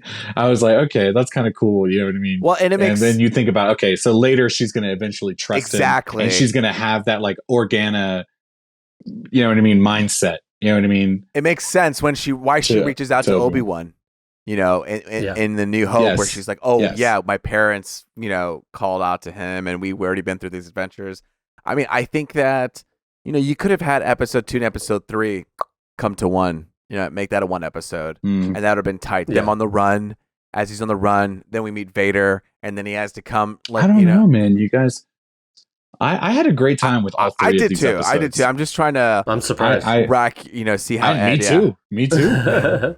I'm not saying I'm not enjoying it by any means. Like, I'm enjoying it more than I have Mandalorian and or Boba Fett, and I guess because there's like a certain weight to the characters that we're returning to, you know, these but you know, which also the Star Wars universe struggles with, is like it has a hard time moving on from these characters, Anakin Skywalker, Obi-Wan Kenobi, so it's kind of like whatever, but I feel like all of us here and most of the world were ready to at least see a little bit more of Obi-Wan, because again, Ewan McGregor does such a good job at making that character his own throughout the prequels, as much as paying homage to Alec Guinness. Let me ask this. Okay, so we're 3 out of 6 episodes down already. We're already halfway through the season. Yeah. It's going to come sooner or later. Are we trying to watch another season of Obi-Wan after this? Like, obviously, Obi-Wan Kenobi's not going to die at the end of this season. No. Are we thinking there's more to the story we would like to see? From my understanding, it's a limited series. This is it. That we're not getting any more. Yeah. Ooh, okay. Do I believe them when they say that? No. No. But I think... Am I wrong though? I mean, I don't know. No, I mean, if it says limited series, they're pretty. I mean, I don't know. I don't think they're going to do it again. I don't know. I think this is. I feel like Moon Knight was going to be limited. Loki was supposed to be limited. Well, I don't know if they're. I mean, I know. And there's a Marvel examples. Well, WandaVision, I think, was the only limited series, and that's not that's getting Agatha Hawkins. They're not doing a sequel. Yeah. Okay. But, I mean, there's potential that this third sister character, Reva. Moses Ingram, the actress, you know what I mean? There's potential for her to have some sort of which I imagine she's got to be one of those young Jedi kids, right? That's what I'm thinking. Oh my god, interesting. And they took her. I didn't even think about that. They showed that up top, the Order 66, that she's got to be like Obi-Wan was supposed to protect us or some sort of thing, and so she's. Because it felt. Listen, I'm loving her. I love her. I she's like great. Her character so far. She's awesome. Yeah, she's someone I bought right away. She's so rageful. You know her intention. You know her motivation right away. There's no, and she plays off of that motivation and intention. That's that's what makes a solid character. And I don't think she's putting it on. Like I genuinely buy like her rage bubbling inside, rage and just distaste and her ambition. You know what I mean? Yeah. You see that. Maybe you don't know every single piece of her story just yet, but you can immediately buy where she's at. You're right. She's not putting it on. You can see her thoughts, and she doesn't express all those thoughts. You see it underneath that it all comes from a place of revenge, you know. And did you guys? Sorry. Go ahead. Did you guys know that the other side Inquisitor? That's the guy from. I'm gonna have to look up his name. That's the guy from Fast and the Furious. Oh, really? What's it called? Han. Yeah, Han. Yeah. Yes. Is it really? Yes. Yeah. Yes. That's funny. Okay. He doesn't look anything like him. No, he doesn't. I will say this. I initially, just on voice alone, and I'm very sorry about this.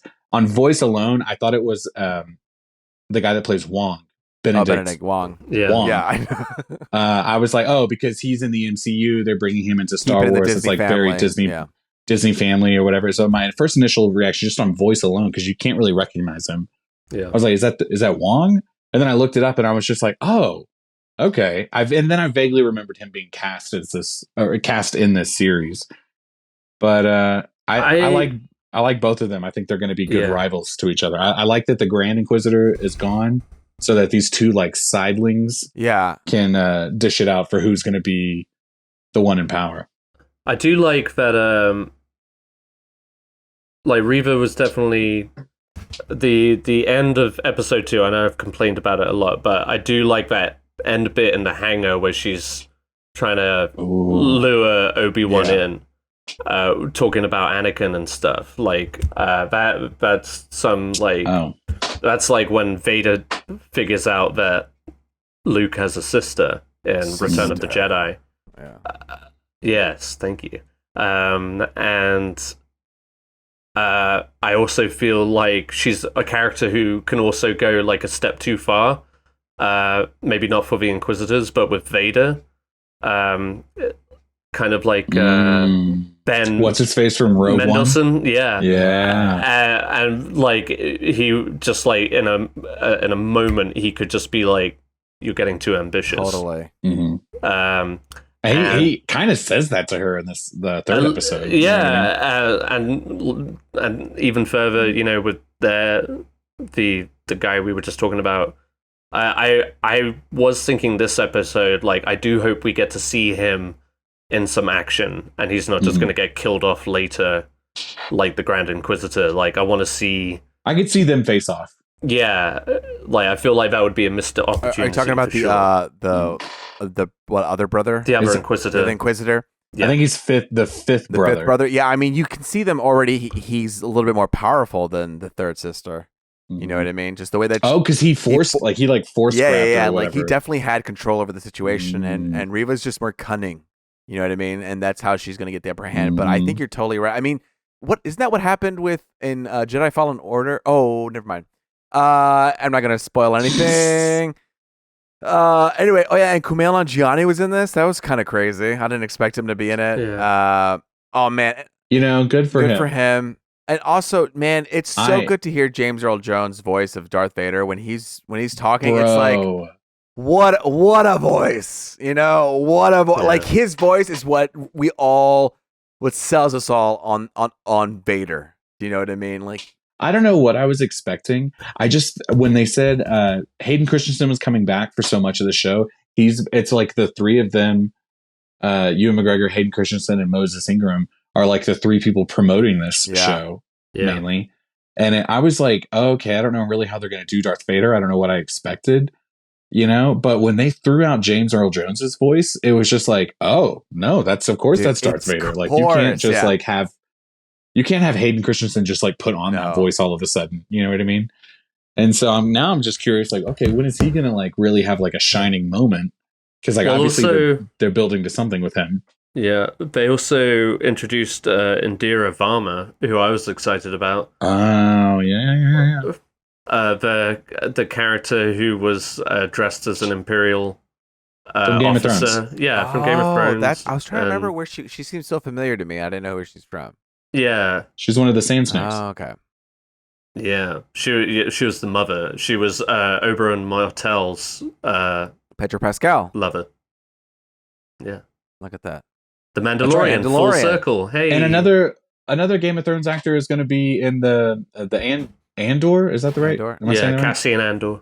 Yeah, he's going to be the guy that was like the doctor guy to Cersei in the end of the show. I'm not blanking on it. Qyburn.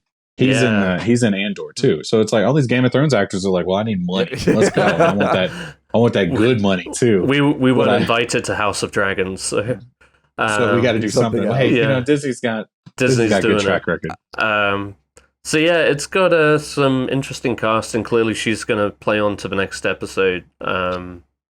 So yeah.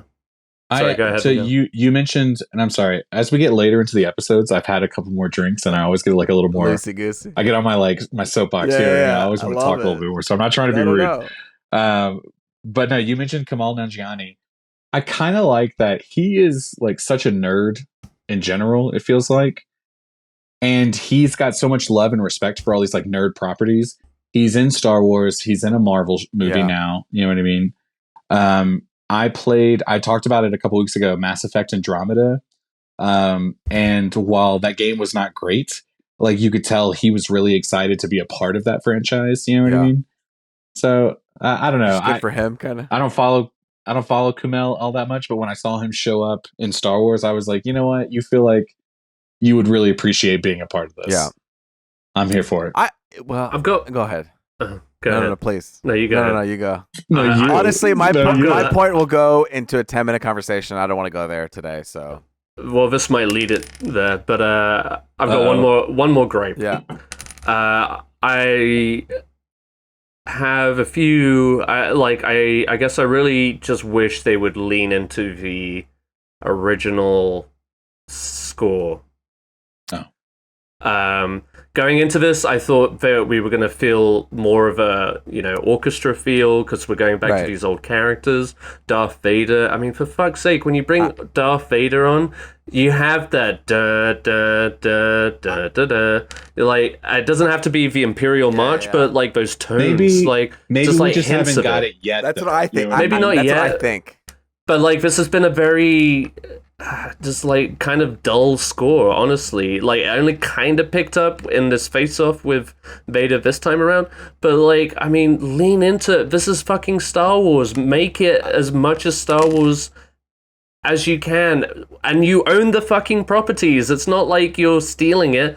Just like lean into it. You guys were hyping up John Williams going into the show, and I don't sense a trace of John Williams. I was watching and I was like, wait, John Williams was supposed to do this, right? Yeah, it did. Because I had the same feeling. And I listened to the Obi-Wan theme song, and I got to agree with Miguel. I think there are themes in that Obi-Wan where it wants to do the Star Wars song, but doesn't get there yet. And I think maybe at the end, when he becomes a Jedi again, that we're going to go full out orchestra, like, explosion. I truly hope so. And I think this is supposed to. What I'm hoping is that what we're hearing now is kind of where he is with the Force, where it's like kind of dull. Yeah, it's not fully there. Fair enough. And then hopefully when he gains himself, like maybe when a lightsaber hits his hand and it turns on, the full orchestra brings it back in. I hope that's the case. I really do. Me too. But when you're dealing with such a foreboding character as Darth Vader, and Darth Vader in his prime, less. It would have been nice to hear a little bit of foreboding Darth Vader, like you said. Him walking down that alley, or that main street of that village. Lean into it. Just enjoy it. The opening sequence when they're piecing him together. Ooh. Just like... Yeah. Sorry. Yeah. Like hints, but like hints, though. Hints of it, but like, just let it... Not just these, like, drums that they've used for every evil character in this show so far. I don't know. I don't know. Like I hope that's the case. I hope they do slowly unravel that orchestra, and it just like there's a moment where it just completely swells and explodes. Fingers crossed. I will say, with there only being 6 episodes, one of the things I'm worried about, we've seen kind of with Marvel, and I can't speak to the Star Wars shows, but it feels like the middle of the season kind of always seems to dip. Yeah. And so I'm a little worried. Okay, we've had 3, in my opinion, 3 solid episodes. I've had a really great time. Yeah. I'm worried it's like, okay, is episode 4 going to be the one where I'm like, ugh, let's get I'm through hoping it. episode 2 was that one, honestly. I mean, that would be great for you, right? That would be a win-win situation for me. I liked episode 2, by the way. I thought... No, you've mentioned a few times, and I appreciate that. If anything, I'm riding on this high of you actually enjoying the show. I'm giving it my all. I half expected you to come in and I really be hope like, this is the drug that gets you into Star Wars. Mandalorian. You know what I mean? That I can... get me some drug. I'm telling you. Yeah.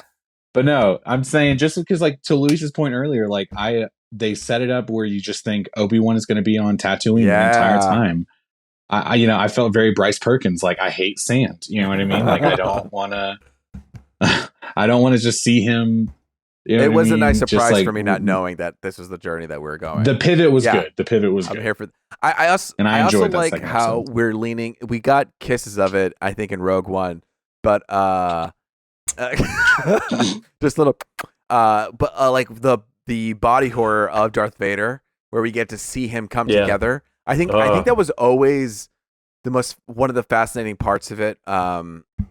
was Empire Strikes Back, when you just see the back of him and he turns and they put the mask on him. Yeah, his helmet and you on. just see like all this damage stuff in the back of his head. Like they just showed a little bit of it and it pulled your interest. And they did it again later, but here they're really leaning into it, and I like how they're saying like, man, he is a foreboding character, but terrifying. Like, he is like the things that he has to do to stay alive. I really One of the things I was thinking about when he has that fight with Obi-Wan in this episode, or the third episode, was how they made such a point to be like, he's got robot arms, he's got robot legs, he's got all this machinery, and on top of all of that, which would make him like an adversary on his own, but he's like a super, I don't know, dark force wielder or whatever you call him. You know what I mean? So like he just felt more menacing and more powerful. Yeah. I was definitely getting like a Dark Knight Rises Bane versus Batman vibe in this episode, you know? I think they did it a little bit better in this one. I don't know. That's all I'll say. Yeah, but the last shot on episode 2 was very effective too, where you see him underwater. Mm-hmm. And that's all you had to see. I was just like, yeah, all right, here we go. In the back to tank. Back to what they call it? Back to tank. Back to tank. I was trying to think about it earlier. I couldn't remember, but yeah. I wanted to show this thing. I think this is mostly a question for Miguel, but it has to do with music. So time for me to leave. I'm going to play. I'm going to play a little bit of the Obi-Wan theme music, and I want to ask you if it reminds you of anything. Okay, here we go. Okay.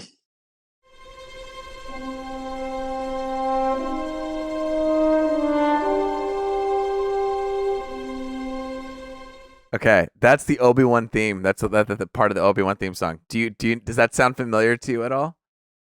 I'm gonna play it again. Okay, all right.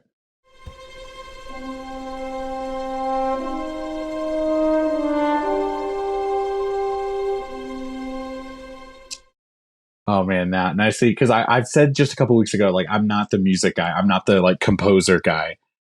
I will say this. I don't. This is not my answer, but I will say this. I think that the Star Wars theme and the Harry Potter theme to me sound very similar, and I get them confused pretty frequently. So that's my guess, is a Harry Potter guess. I'm gonna play another song, and I want to see if you can identify it. So hold on. Okay.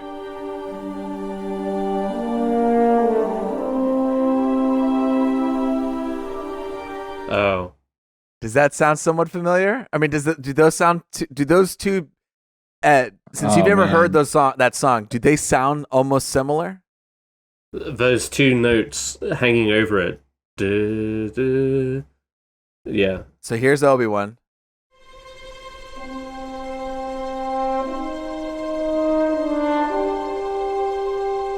And then here's the other one.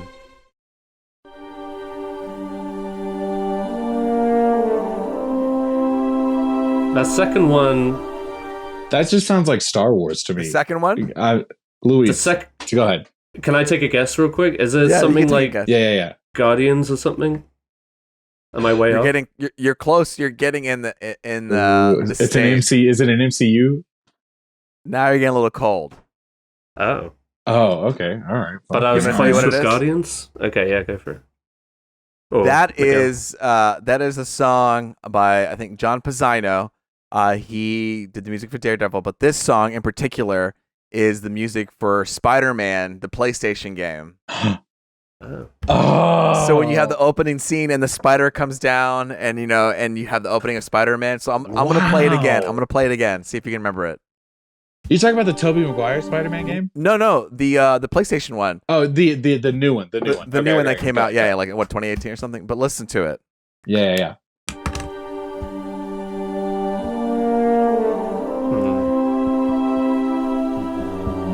Do you hear when I like that? Then he goes into fighting. Ba ba ba ba ba. I don't know. I brought it up because when I heard the Obi-Wan, here we go again. Dang. I kept thinking Spider-Man, and I was like, wow, I just hear Spider-Man every single time. And then I went on Spotify and I heard it, and I was like, this is the Spider-Man song. I just can't get out of my head. That is pretty like on the nose. Yeah. I mean, I hear any music people reach out to us, tell us the difference, but it does feel pretty similar.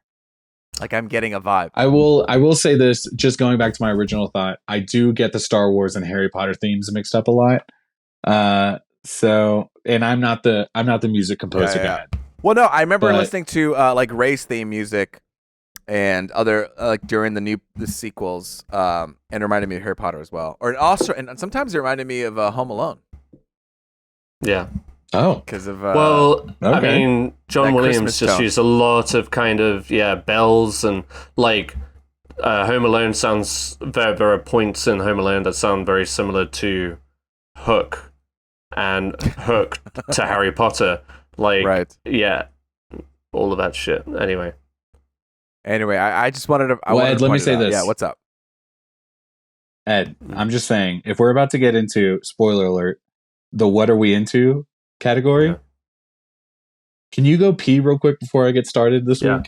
Luis, why don't you lead us? I don't want to hear what you got to say. So I always get. Actually, this is great. Ed's always bolting, and I'm like, no, this is great. Actually, I was just getting into it. You go pee, and then I can talk about Marvelous Miss Maisel season 4 with Miguel. Because we're Okay. Yeah. So I finally finished Marvelous Miss Maisel season 4. I haven't finished yet. You haven't even finished. I beat you in finishing Marvelous Miss Maisel. I'm sorry. God damn, I love this show. I don't know, it's just so fun. There were so many moments I went back, like I watch it and then I go back 15 seconds to rewatch moments. Yeah. Absolutely. I definitely, like I've said previously, this was a show that I just was not into at first. Sorry, 1 second. That you originally weren't into it. You're checking out for the baby. Yeah, no, sorry, I'm checking out. I'm the only parent home tonight, so I got to keep my ear out for the kid. I think it's just my cat yelling. But no, I was not into Marvelous Miss Maisel at first. It was one of those shows that my wife was watching a whole bunch, and I was just like, I've missed it. I'm not into it, yada yada. But it just every season, like I've said previously, every season just got so much better than the last, and I've definitely become a fan. The journeys that they're taking all of these characters on are so much stronger in this new season than it is from season 1. Yeah, I mean, sorry again, it's my cat. Go for it. Yeah. I think especially this season, it's just like you get to see. It's a lot of story about ambitions. You know, people who want to be their best version of themselves. You know, we have Midge's dad who's working in the paper, Midge's mom who's like being a matchmaker. You know, what's it called? I forget. Midge's agent who's finally becoming an agent. Like you see all of these people becoming a better version because she says, "No, fuck that. I'm not doing these things." Yes. She raises the level for everyone. All of them. Yeah, and it's just like a story of like, do you, and you do the best version of you, and you will raise other people up to you. There was like, and absolutely, she's not doing it in a way that she says you and you and you and you need to be this person for me. She's just like leading by example. And kind of to the degree, Susie, the agent, her manager or agent, her ambitions as well. You know what I mean? That kind of awakens something inside of Miss Maisel, Midge, and everyone just gets elevated because of it. Even Joel, the ex-husband, who you think is just like this deadbeat jerk off kind of guy, you want him to succeed at this point. You know what I mean? With this club and everything. No, I'm having a phenomenal time with these characters. I think they're about to come out with season 5 next year or something, and I'm assuming that's the last season. Man, I could see this go for a couple more seasons. It's so, you know, the journey of her that she has going for her. There's still so much available to it, and you know, as she's like working at this theater as well, she's elevating the theater itself. You know, and you can see it affecting. What part of the season are you in right now? So I was just trying to pinpoint the last thing I saw. I know we talked about like the funeral that they go to. I want to say that was like one of the last big memories I have. She did come to Joel's club and performed on stage there. Right. But I mean, just so many great moments. Oh my God. I got an elderly alert here on my phone. Okay, sorry. All right, shout out to Los Angeles. You know what I mean? If you're missing your old person, we're praying for you. But no, I'm sorry. Like I said, we got way on a Degrassi train. So like totally. we just have like paused Miss Maisel here for a moment. But yeah, as I said previously, like if you were like me and you thought it kind of was like a girl show, quote unquote, not that I normally, I try not to put those kind of labels on shows or whatever, but just because my wife was so into it and I just wasn't at the time, where it's like, maybe it's just, that's what I'm missing. I was so wrong. It is so good. Please watch that show. There's so many small, like again, like some small bits, some small Miss Maisel. We're praising it. You know, it's really fun. There's just a lot of moments. I just found myself rewinding a lot of things and laughing out loud that they played out. You know, like season 1, when we talk about like it sounding like a play or whatever, you know what I mean? In season 1, I felt like they were still just really kind of nailing that vibe. And I was just kind of rolling my eyes at some of those scenes where it was just like, this doesn't feel real or whatever. But by the time you get to season 4, you know what I mean? That like rhythm to every scene, you start to understand and a it's lot so more. Interesting. And they do as well. It's so interesting too, because there are actors who come in even like for short scenes where they're playing the music of it, they're playing the theater of it, they're playing the beats of it, but they're not being genuine. And then you go back to like the main cast, and it's like they're still playing those moments, but they're playing at a genuine place, and it's like, oh yeah, this feels right, you know. And maybe it just took them time to get there. I you know, I haven't seen season 1 in such a long time, but you know, it's Luis, I gotta promote something else based off of Miss Maisel though. We love Kristen and I. We're fans of this comedian Tig Notaro. Yes. Do you guys know who that is? Yeah. She does this show on YouTube. She's got a talk show, quote unquote, on YouTube where she brings celebrities on, but she has no idea who celebrities are in general. Like she doesn't really follow pop culture or this and that. And so every episode is a celebrity comes on and she doesn't know who they are, but they're like big, well-known people. And she has to kind of guess who they are by the end of the episode. It's a fantastic bit. Cool. It works every time, especially for her. But the episode that we go back to the most is the Tony Shalhoub episode. He comes on and she has no idea who he is. She doesn't know Tony Shalhoub is? She's a comedian. I feel like Tony Shalhoub. You should know. Like I'm just saying. Yeah. I won't spoil it. But yeah, no, that's like her thing. Is she's got like face blindness. She doesn't like really get celebrities in that kind of way. And he and her, like if you watch some of these episodes, you go, okay, maybe they don't 100% vibe. But Tony Shalhoub and Tig Notaro, their energy just matches and only gets better throughout that episode. And it's only like 20 minutes long. You know what I mean? So if you're a fan of Marvelous Miss Maisel, you should watch. I'll send it to you. But yeah. That's if you end up watching that show, you should watch it off of that episode alone. It's really great. Yeah, I mean, you know, I'm here for it. As I watch it, I'm like, I want to rewatch this already. And it's really great. And did you get to the magical guy yet? The magic man? There's like a magic guy and a magician that Susie hires in season 4. Well, we'll get to it when you finish season 4. We'll talk about Miss Maisel some more. I tell you what, when Kristen's coming home from Houston tomorrow, when she gets home, I'll make sure we just blast through the rest of season 4 because we're only like 3 or 4 episodes. Oh, dude, yeah, okay, great. I mean, I'm excited, man. It's we're halfway through. Cool. We'll get there. And then another show I've been watching, catching up on, is Barry on HBO. This show is fantastic too.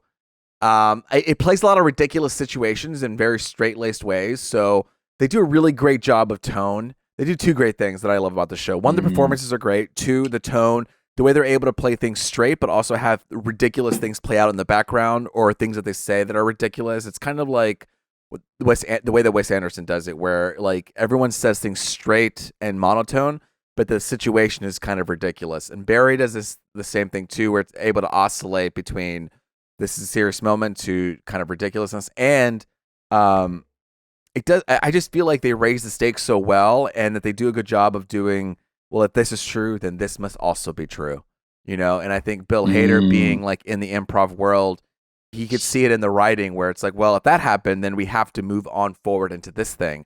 And that's why each episode feels like a lot's happening, or there's a lot of stakes happening, because there is this like constant momentum of this happened, so then that must continue to be on. And I don't know. It's really great. If you haven't seen Barry, I highly recommend it. Also, if you like Barry, there's a show called Search Party that kind of has the same feel and tone to it. It was on TBS and then landed its home at HBO Max. It's only 3 seasons, and right now on Barry, I think we're on the 3rd season, and each season is 8 episodes maybe. So it doesn't take long, and it's 30 minutes. So it doesn't take long to to get through these, and when I saw Obi-Wan, I was like, Yes. oh wow, it's an hour. We really have to commit to this. But Barry, let's see, let me double check here. Yeah, 8 episodes per season. We're in 3rd season.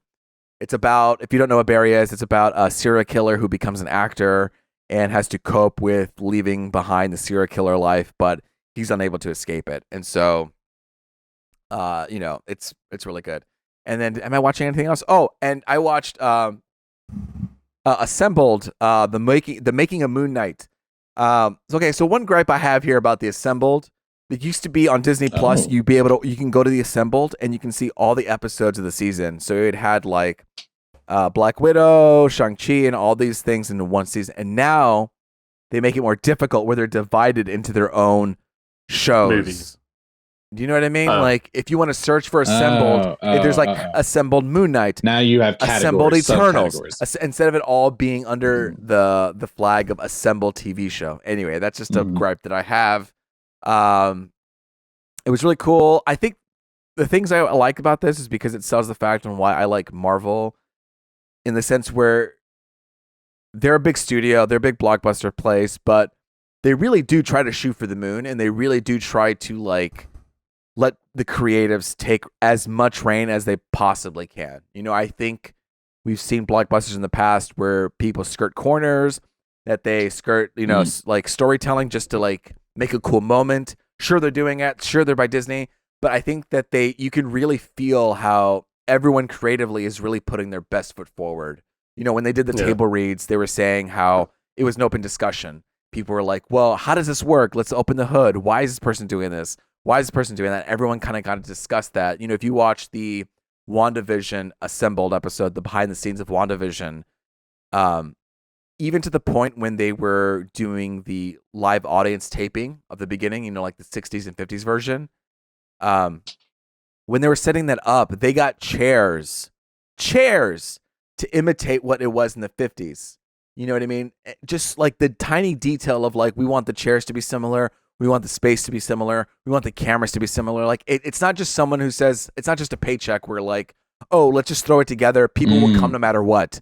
Let's make it black and white. Yeah, exactly. It's just, people will come. It's Marvel. No big deal. Just get the story out there. It seems like all these creatives are really attempting to put their best foot forward. They're trying to find technological ways to do this differently. And it is a business. And they do have to pump out a lot. And Disney is needing all this money. But within those times, a lot of these people do really push themselves creatively. And I like to see that. And I can feel it too when I watch these movies, or in these shows. They go for big swings, even if they are limited in this place. And you told me to check out the I haven't watched a lot of these ones, but I did watch that one for Eternals. Did you watch that one? I did, yes. Yeah. Eternals one. Yeah. No, I mean, watching that just made me love Eternals even more. Because to what you're saying, it's just you see all of the passion that went behind it. Exactly. And all of these people, for lack of a better word, just geeking out and nerding out in their assignments to this movie and what their how they play a role in it, and then it's specifically to Eternals, just how they meshed the Marvel universe with a director like Chloe Zhao, who has a very more practical approach.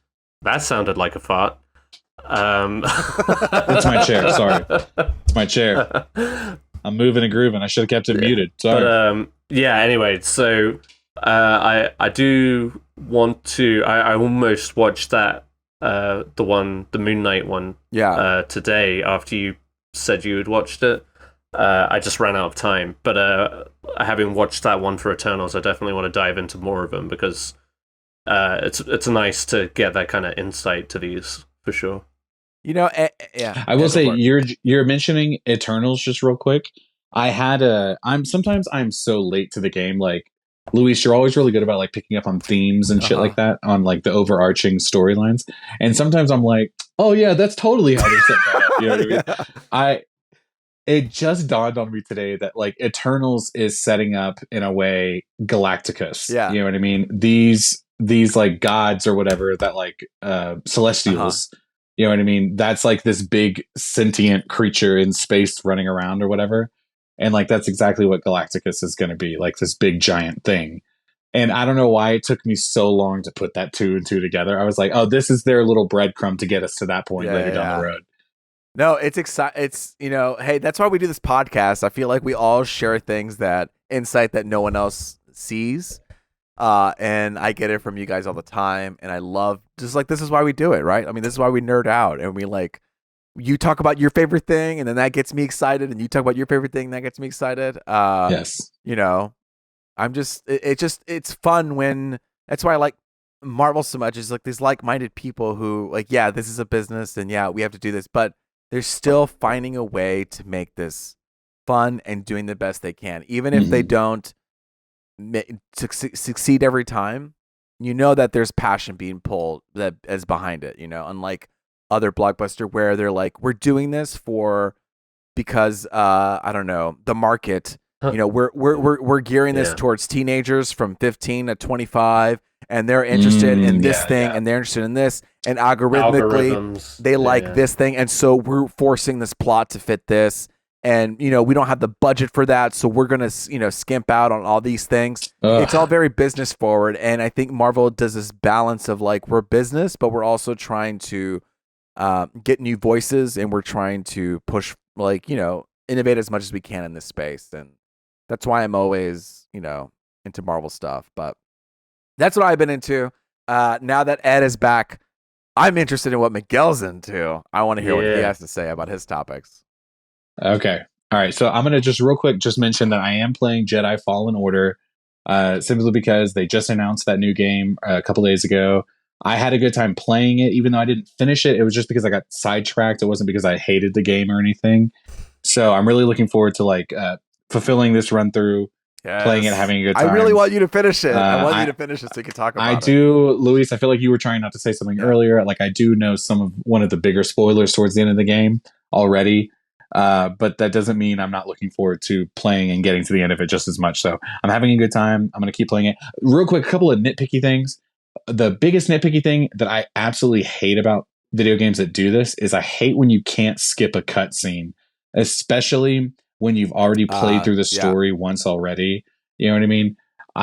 Give me that option, dude. I'm not sitting here trying to watch a movie every single time I play a video game. And specifically, Jedi Fallen Order has a lot of cutscenes that are like dialogue heavy and very long. And you're just like, okay, let me get back to what I was doing. Especially like you could fast forward it. Not, bro. Two things.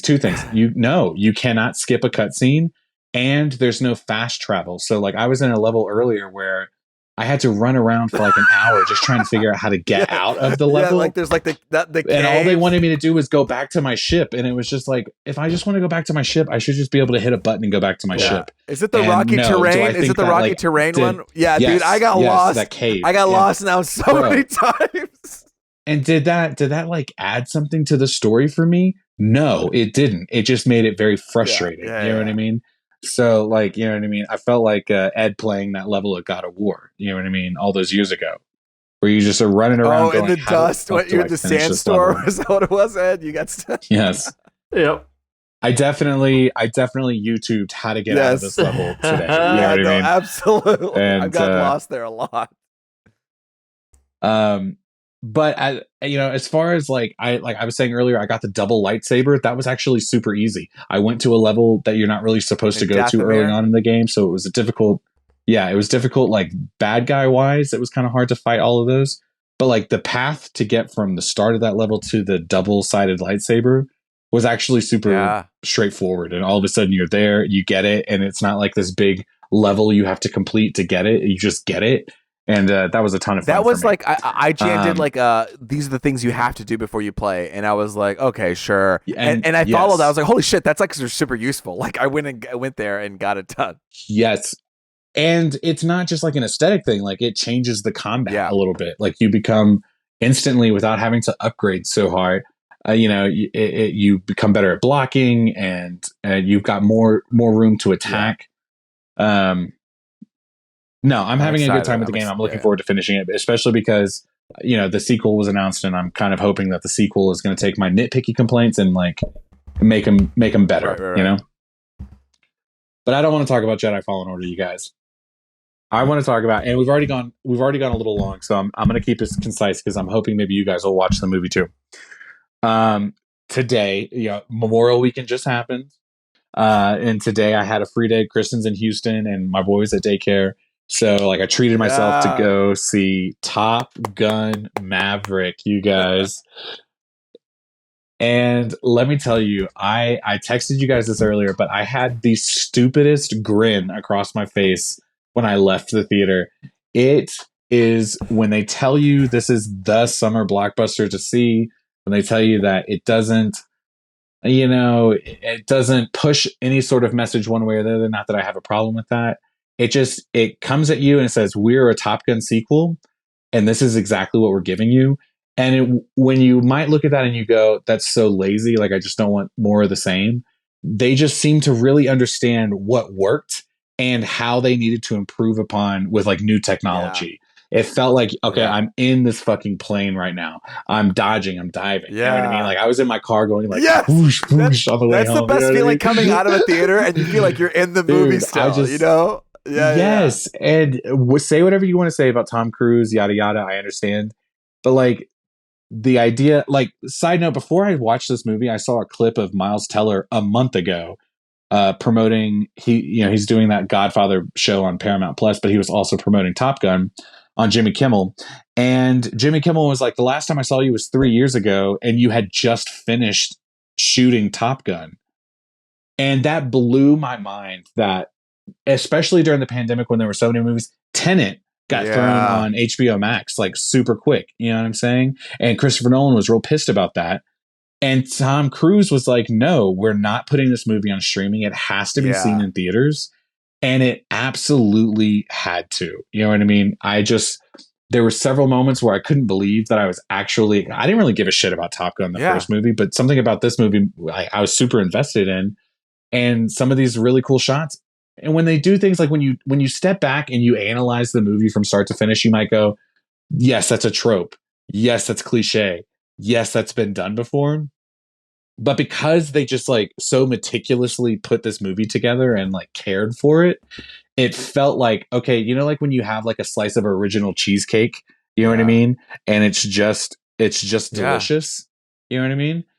That's kind of what Top Gun 2 was for me. It was like, this is a simple thing, but it was so well made that I'm having a great time. When there's care for something, that's when you like it doesn't matter really what it is. It's good because there was so much care for it, and I'm excited to see it. I'm not even trying to act like this is the greatest movie of all time or Oscar worthy or anything like that. But like for understanding the assignment, you know what I mean? It's like this is a popcorn flick, and they did that. And in a way that it wasn't just like, oh, here's another one. Yeah. It was such a great time. There were several moments, especially towards in the last act, where I was just like, oh my gosh, they're doing this. And Miles Teller is really good. The way they frame Maverick coming back and like his storyline moving forward, it just felt so human, especially in this grand spectacle of a film. You feel like, oh, they're just gonna like slap Tom Cruise on it and call it a day. But the story that they really played with, and him and Miles Teller really play off each other very well. Man, it was just such a fun ride. I saw it first off, it was so many people came to see this movie today. And I mean, it's a Wednesday today. And I saw it at like 11:30 in the morning. And I thought it was going to be a bunch of kids because it's like summertime now. So I thought it was going to be a bunch of like high school kids.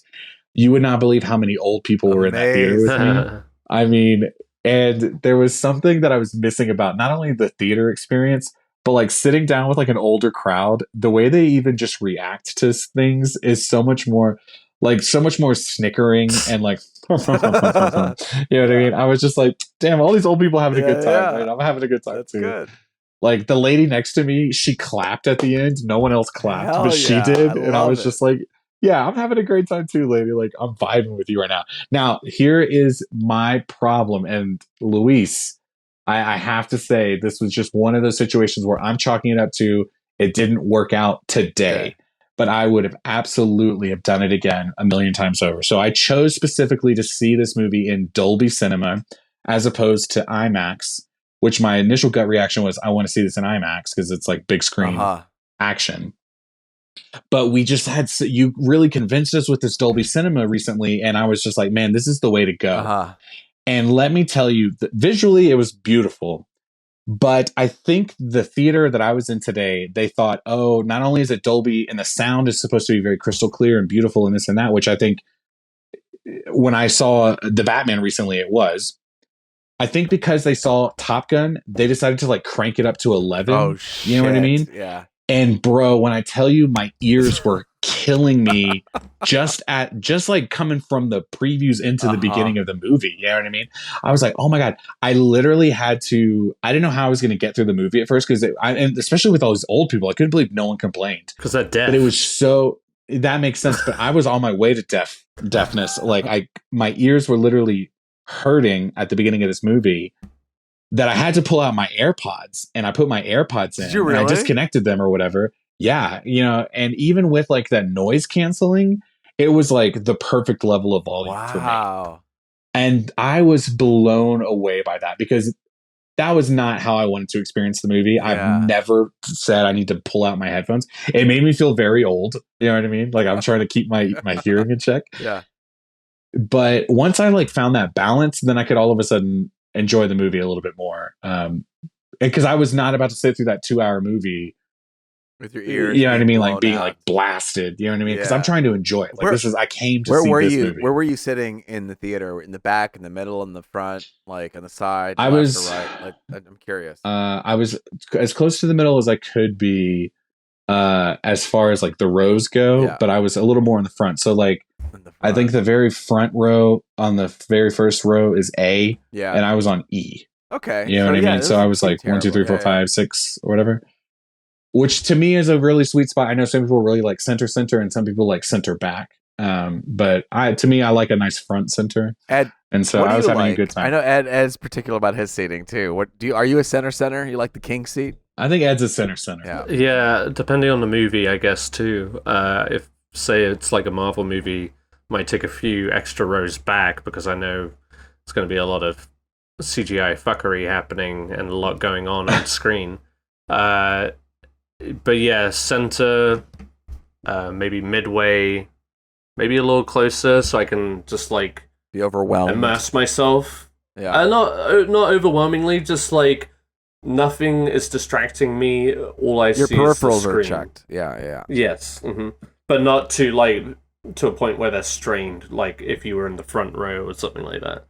You know, a part of me wanted to get, because I didn't do IMAX, a part of me was like, well, maybe I'll get Dolby, but then I'll sit really close and I'll be like, oh, that's good. I'm there. Yeah. But I didn't. I know. I went with row E, and it ended up being a good time. I was, like I said, I was most disappointed with the sound this go around, especially because I picked Dolby. But I did not. The thing I thought about when I left the theater was like, you know, sometimes you order a meal and you ask for it to be spicy, but it's like way spicier than you meant for it to be. And then you just can't really enjoy it. That's where I was volume wise for this movie. And if I hadn't put my headphones in, I think I would have been very taken out of it. Right. And I just like hate that that's how I had to watch the movie. But no, I had a great time. A couple of times I can't even believe I'm saying this. But like at the end, I teared up like a fucking idiot. Like I was just like, the lady next to me was trying to be all like, oh, let me subtly put it away. And I was just like, oh man, okay. It ended really good. Yeah. Really solid moment. No, I had, for someone who was not like a super big Top Gun movie fan at all, I was having a great time with this. Do I think all movies need to be like this moving forward? No, but there's something about when you go see a Tom Cruise movie now, you know he's going to do the stunts or he's going to make it as real as possible. This was one of those movies where if they couldn't let him fly the plane, you at least felt like he was. Yeah. You know what I mean? Yeah. It's crazy. You brought up the point about them delaying the movie, but yeah, I can imagine he's like, hell no, I am not putting this straight to streaming. This is definitely a movie theater experience where you have to go. Because I saw it was had to be there. In Doctor Strange. When you watch Doctor Strange, they had a 7-minute or some sort of like preview to Top Gun, and I watched Doctor Strange twice, so I witnessed the Top Gun scene twice, and every time I was like, "Wow, you gotta see this in theaters. Like, you can't have this experience anywhere else." I mean, every scene, especially in the plane, you were just like, you have to. This is an experience to experience. Yeah. But it was also just like I said earlier, it was like a slice of cheesecake. It was just something so simple at times that you would normally roll your eyes at. But it was just like exactly what I wanted in that moment. It was that little that I just wanted. Sometimes doing things simple well is effective. Yeah. I will say this: Ed is like the Criterion Collection. Sometimes I personally feel ashamed by this, but I don't think there is any shame. No, I'm like the movie blockbuster guy. Yes. I love a good popcorn movie. You know what I mean? That's why I was shocked you haven't seen all the Mission Impossible movies. You were like, I haven't seen them. And I'm not trying to dog on you or anything. I was trying to give you a compliment. You're like the cinema person. You know what I mean? But I like Fast and I do like those Cinephile. things too, like big blockbusters and stuff like that. So, name a big blockbuster you like, Miguel. Like the blockbusteriest film that you have that you love. Obviously, the Fast and Furious movies. Like Ed, I go and see those movies. You like the Fast and Furious films? Obviously not. No. Okay, that's what I mean. But Miguel is the blockbuster. I like Godzilla movies. That's true. Who doesn't love? I like a good monster mash. Kaiju. But those movies, Godzilla Pacific movies, Rim. their intention to go. Those movies are to do it like cinematically and to do it well. You know what I mean? You can feel the cinema-ness of it all, right? You could feel that their attempt to be there. It's a little skewed with the latest entries, I guess. But the King Kong versus Godzilla. Wow. Yeah, but yeah, sure, whatever. No taken. I'm an artsy fartsy. Well, now I feel bad. For No, we love that. Okay, I love that. I feel like we have a perfect dynamic. No, I love all movies, just not Fast and Furious.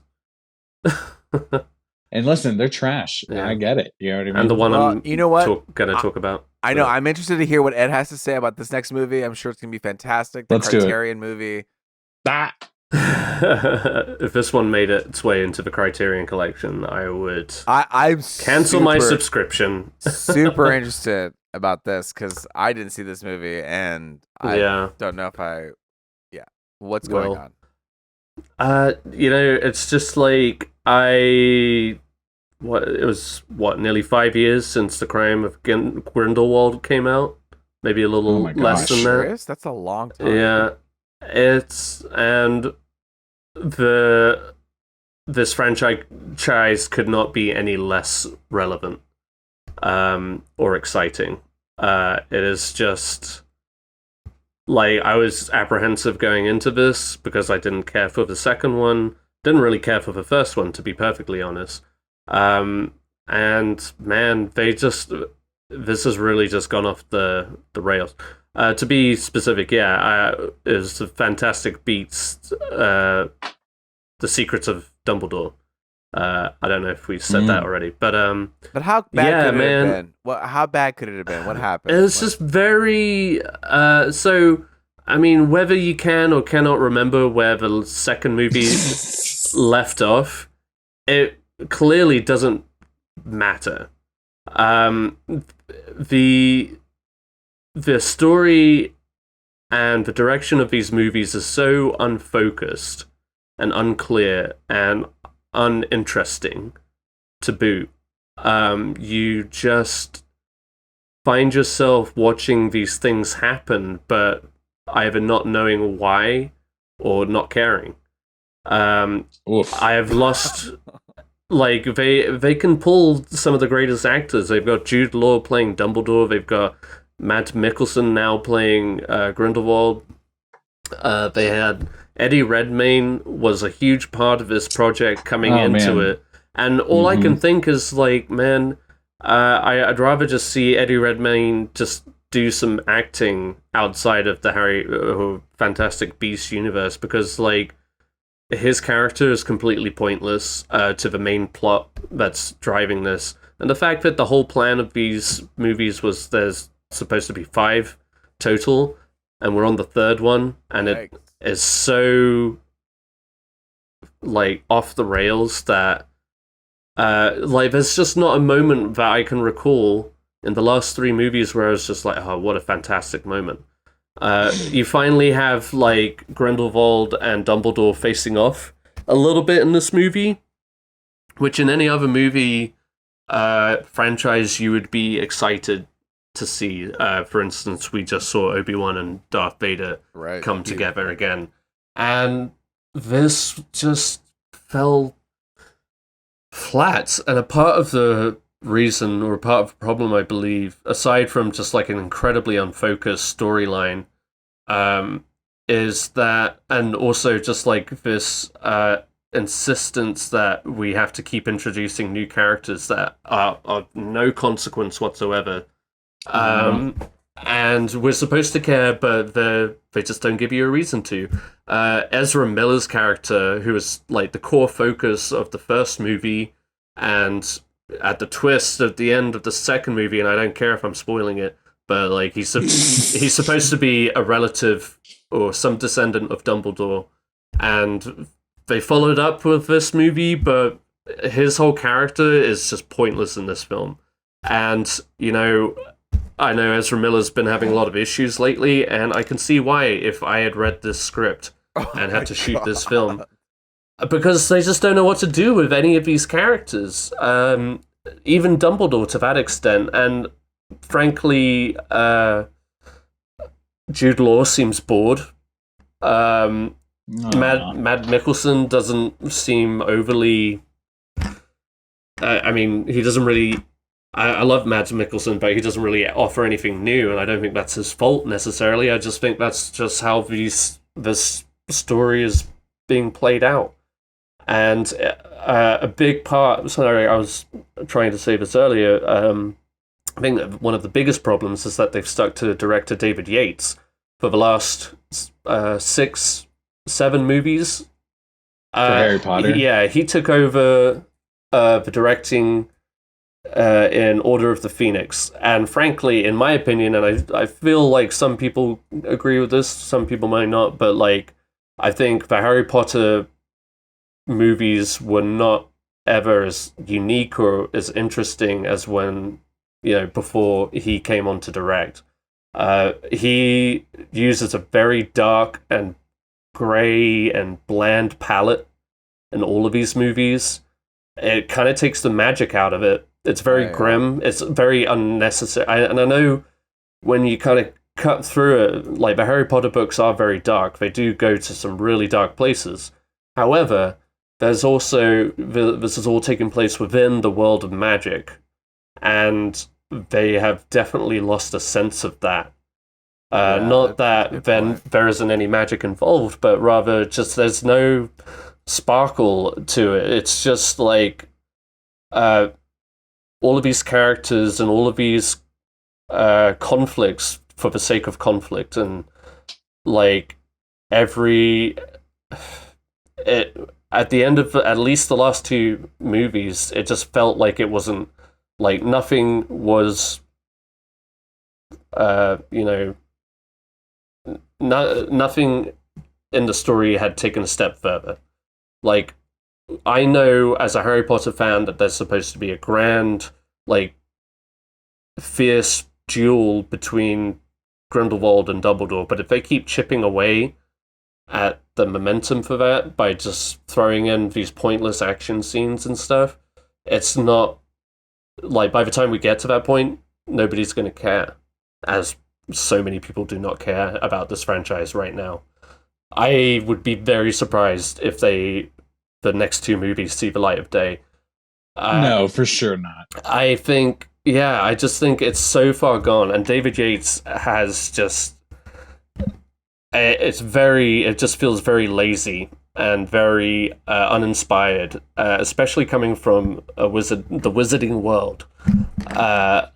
And this whole franchise at this point is so riddled with controversy from every fucking element. Mm-hmm. It's just like, just give up. And I watched this out of almost like a necessity, like just get that little itch. It just came on HBO Max, so I was just like, great, okay, finally knock it out. And it was just so dull and so just meaningless. That's the biggest thing. Nothing felt like it was worth any of my time. I think we talked about this last week, or I might have mentioned it a week or two ago. But I just watched a trailer or two for that Harry Potter video game that's supposed to come out. Right. I say Harry Potter, but it's not Harry Potter. It's like set Hogwarts Legacy, a couple hundred years. Right. Yeah. And to your point, Ed, it's like maybe this story doesn't get told in like a movie franchise form anymore. Maybe there's like a TV show or the video games. Honestly, you know what I mean? Because there's such a lore, like a richness to it all. It maybe deserves more. You're making a good point against David Yates. You know what I mean? In this moment, like let's find that magic again. And what was so wonderful and endearing about the earlier films is just that each one had its own unique quality, and it mirrored the time and the place of where the characters were. Yes. Throughout the story. Like Prisoner of Azkaban was a big step off from Chamber of Secrets and Philosopher's Stone, but that's also because the kids are becoming teenagers and they're older. But also the story is getting darker, and but not just a simple here's a dark filter to put on our fucking screen. It was darker because it lived those elements. It brought it to life. Whereas David Yates, it's all superficial. That's all it is. And it's a bummer. And yeah, not worth my energy for sure, or anybody else's if you were considering seeing this movie. I mean, I haven't seen the one before, The Crimes of Grindelwald. But this is a 2 hour and 22-minute movie. It's a lot to commit, you know. It's very, and like I said, even especially with the last one, it just felt so aimless. There was no direction. Yeah. The whole plot of this is that Grindelwald could see everything that they're doing, so they have to act as if they don't have a plan. But that just feels like a deep metaphor for the actual plot and the story writing of the movie. It's like they don't have a fucking plan. They know the end game. They know that Dumbledore is eventually going to face off with Grindelwald, but that's it. I am not convinced at all that there was ever a middle stage for this storyline to get from where it started with fantastic beats and where to find them. Like that, it's not. It started off not as a Grindelwald and Dumbledore story, but that's where we are now, and that's what they've committed to. But 3 movies in, you've already lost your audience. The fact that they planned on it being a 5-movie series from the start was a huge mistake. Yeah. It is Warner Brothers, though, right? Oh yeah. Yeah. Oh yeah. Well, Warner Brothers. Again, I Warner think Brothers just got bought. Marvel. Yeah. I mean, that fingers crossed that this is like one of the things they can use. But Marvel really set up, these long, franchises, multiple movies, and then I think we'll always remember this era of time where other movie companies or studios, said we needed to do the same thing, and they struggled. 5 Fantastic Beasts movies, get out of here. Yeah. You know what I mean? 10 Avatar movies, no, thank you. Like 3 would have been a much tighter structure for sure, but to have started with Fantastic Beasts and where to find them. Like I just don't see the purpose of You lost the thread. Yeah, the characters that they built up and introduced in the first movie have now become completely irrelevant. Wow. Catherine Waterstone or whatever, who is Didn't even tell you. She's not even there, and she's barely in the third film. She was a huge character in the first one. What about Dan Fogler? Yeah. The baker guy, the Muggle. Yeah, what's he Yeah, doing? he's in this, and I will say to his credit, I liked him more in this than any of the other movies. Okay. He was not my favorite character from the get-go. But in this movie, was he a saving grace, or was he... Saving Grace is generous. He's just less annoying. Okay. So I do like Dan Fogler. I think he's a funny guy. overall, I I didn't have a good time with this. I feel the same way for all the actors. I just feel like their talents could have been put to better use, and like it's Eddie clearly Redmayne, not working he's great. out. I mean, Eddie, when you think about Eddie Redmayne, like less than 10 years ago, you know what I mean? He was like coming onto the scene, big Oscar movie. Like he's going to be the actor of a generation. Yeah, and he got stuck in this fucking rut. Yeah, absolutely. And you could see the appeal at first, but fuck me, like, it's just so boring. Like, whether it's by contract or what, but like, I just don't see them getting out of this hole. It would be a fucking miracle if they did make that next movie and actually turned out to be great. Like, I just don't see it happening. Yeah, so that's it. I went on vacation this past weekend, so didn't get to watch a whole lot. This was we got home Monday. We watched it Tuesday, because we came to HBO Max, so we kind of got a little hyped for it. Just okay, we'll finally watch it. Whatever. And yeah, so. And what a letdown! Predictable. It was predictably a letdown at this point. So. Ed, I do want to follow up with Sean on his Thrawn update. Remember that?